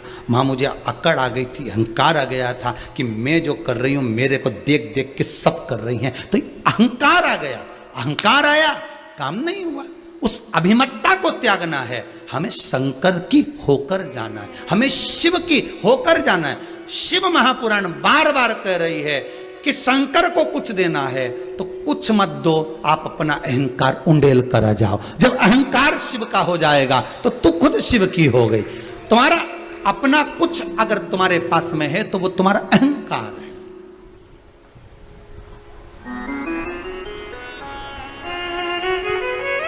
वो तुम्हारी अभिमतता, वो तुम्हारा अहंकार, वो तुम्हारा अभिमान है।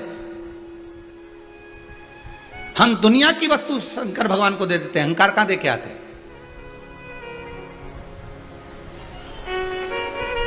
मंदिर से निकली तो अहंकार था, पड़ोसन ने कहा चल अपन चले पैदल ही, अरे मैंने गाड़ी बुलवा ली है, आ रही है, तू भी मेरे साथ चल, चलना, बैठ जा थोड़ी देर।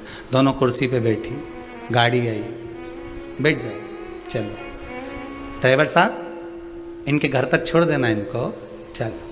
अब गाड़ी में बैठी तो अहंकार आ गया।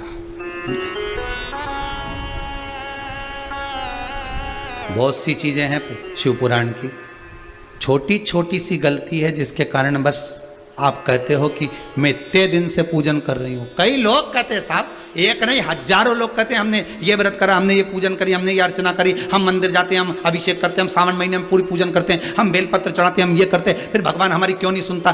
कारण समझिए कि कारण क्या है।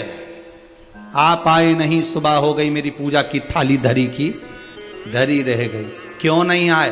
पूछते तो महादेव से, तो बाबा भी बता देते पशुपति व्रत करा था इसने, मना नहीं है, सब मैं कर देता, मना नहीं। पर जब मंदिर में आए तो सबसे पहले तो आसन ढूंढे, बैठूं काय पे? जब तेरे को आसन पे बैठने का शौक है तो घर से लेके आ।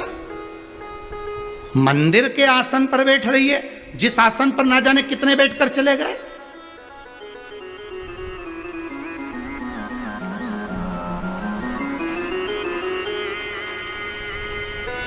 थोड़ा सा जल का छींटा दे देती, एक दुर्वा को नीचे पटक देती, जो तेरे पास है पटकती, उसी पर बैठकर अगर पूजा कर लेती तो आसन हो जाता। पर दिल का आसन तो लगाया नहीं। मां देख रही, पंडित जी, हाँ भाभी, आसन कहां धरा है? थोड़े बहुत तो ध्यान रखा करो, कम से कम 4-6 आसन ला के रखना। अगली बार अब तुम जब मेरे यहाँ आओ ना रोटी जी में 16 श्राद्ध में, तो मैं 5-6 आसन दे दूंगी, मेरे पास में पड़ा ढेर सारा। अब देखो अहंकार की बात, हमारे यहाँ ढेर सारे आसन पड़ा है। 16 श्राद्ध में जब तुम्हारे यहाँ भोजन करने आओगे ना तो याद दिला देना मेरे को। पंडित जी भी बेचारा चुटैया खुजा, तो इसके याद दिलाऊं, खुद लिया ना, कल आएगी तो अगला सोमवार पे भी 16 श्राद्ध तक काय को रुके, सोमवार पे तो आए सर ही ना, लिया। पर अब इतनी अहंकार की बात करे और शंकर जी से कि हमारा काम नहीं कर ही दिया। शंकर जी बोले थारा तो कभी नहीं करो जिंदगी, क्या नहीं करो। शिव जी बोले नहीं करो, जा।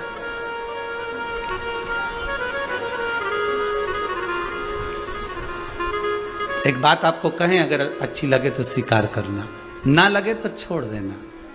मेरे बाबा के दरबार में जब जब जाओ ना, मेरे भोलेनाथ के द्वार पर जब जब जाओ ना, शिव महापुराण में 1 बजे से 4 बजे तक जब कथा सुनने बैठो ना, तब थोड़ी देर के लिए शून्य हो जाना। क्या हो जाना? शून्य।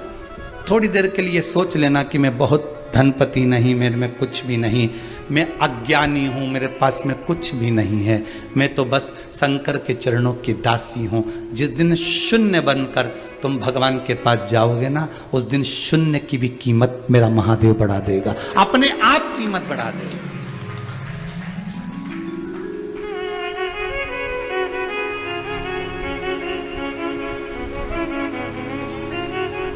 सीखने के लिए एक वो गीत भी है राष्ट्र का, जब जीरो दिया मेरे भारत ने, सीखने के लिए है वो।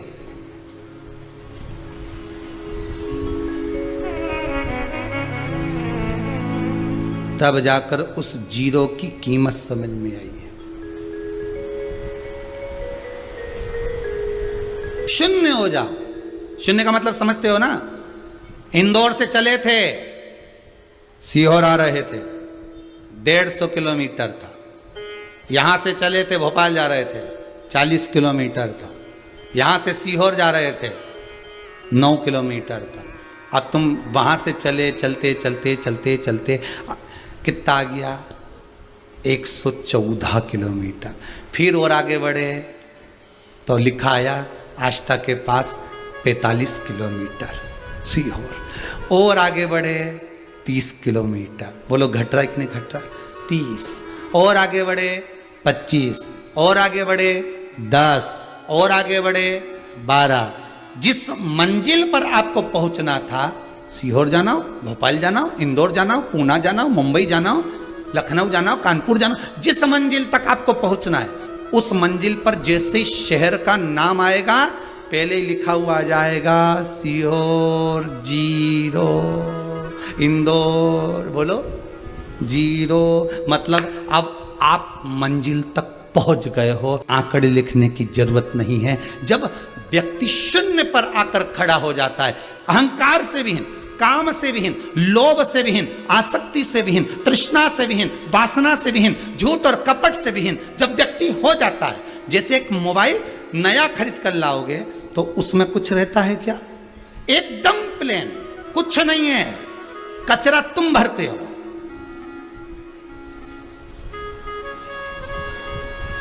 मोबाइल एकदम प्लेन है, भगवान ने भी प्लेन भेजा था तुमको, कचरा तुमने भरा। काम, आसक्ति, तृष्णा, लोभ, वासना, झूठ, कपट, बेईमानी, ये सब तुमने भरा। मोबाइल तो प्लेन था। तुम्हारा नंबर देना साहब, अच्छे से बोलना साहब, और लिख लिया। ये कचरा तुमने भरा है। हमने पहले भी एक बार शिव महापुराण में कहा था, आज फिर कहते हैं आपको, आपके मोबाइल का नंबर हो चाहे आपके हृदय का नंबर हो, किसी को मत देना नंबर। अगर देना तो देवाधिदेव महादेव को देना, शंकर को दो, संसार के लोगों को नहीं। हम बार बार कहते हैं, बिठलेश सेवा समिति में भी अगर आप कोई रुपया जमा कर रहे हो, कोई पैसा अगर आप भेज रहे हो, यहां से लेकर यहां तक मैं हाथ जोड़कर कहता हूं, आप अगर रुपया जमा करो तो पहले पूरी इंक्वायरी करो कि समिति में जा रहा है कि नहीं जा रहा। कार्यकर्ता के किसी के भी नंबर पर कोई बात मत करो, चाहे वो यहां के ब्राह्मण जन हो, चाहे यहां के कार्य करने वाले हो। समिति के मोबाइल नंबर टीवी पर आ रहे हैं, व्हाट्सएप नंबर टीवी पर आ रहे हैं, फेसबुक नंबर टीवी पर आ रहा है, गूगल नंबर टीवी पर आ रहा है, यूट्यूब आदि सब कुछ टीवी पर आ रहा है। फिर किसी को क्यों आप अपना नंबर दो? फिर क्यों किसी को आप कहो कि साहब हमारी गुरुजी से बात करा देना? गुरुजी तो खुद व्यासपीठ से बोलते हैं कि हम किसी से फोन पे बात करते नहीं, तो फिर बात कराने वाली सामर्थ्यता कहाँ रही? आइए 10 बजे से 11 बजे तक का जो क्रम है जनमानस के लिए मिलन का जो रहता है, जरूर क्यों ना मिलेंगे।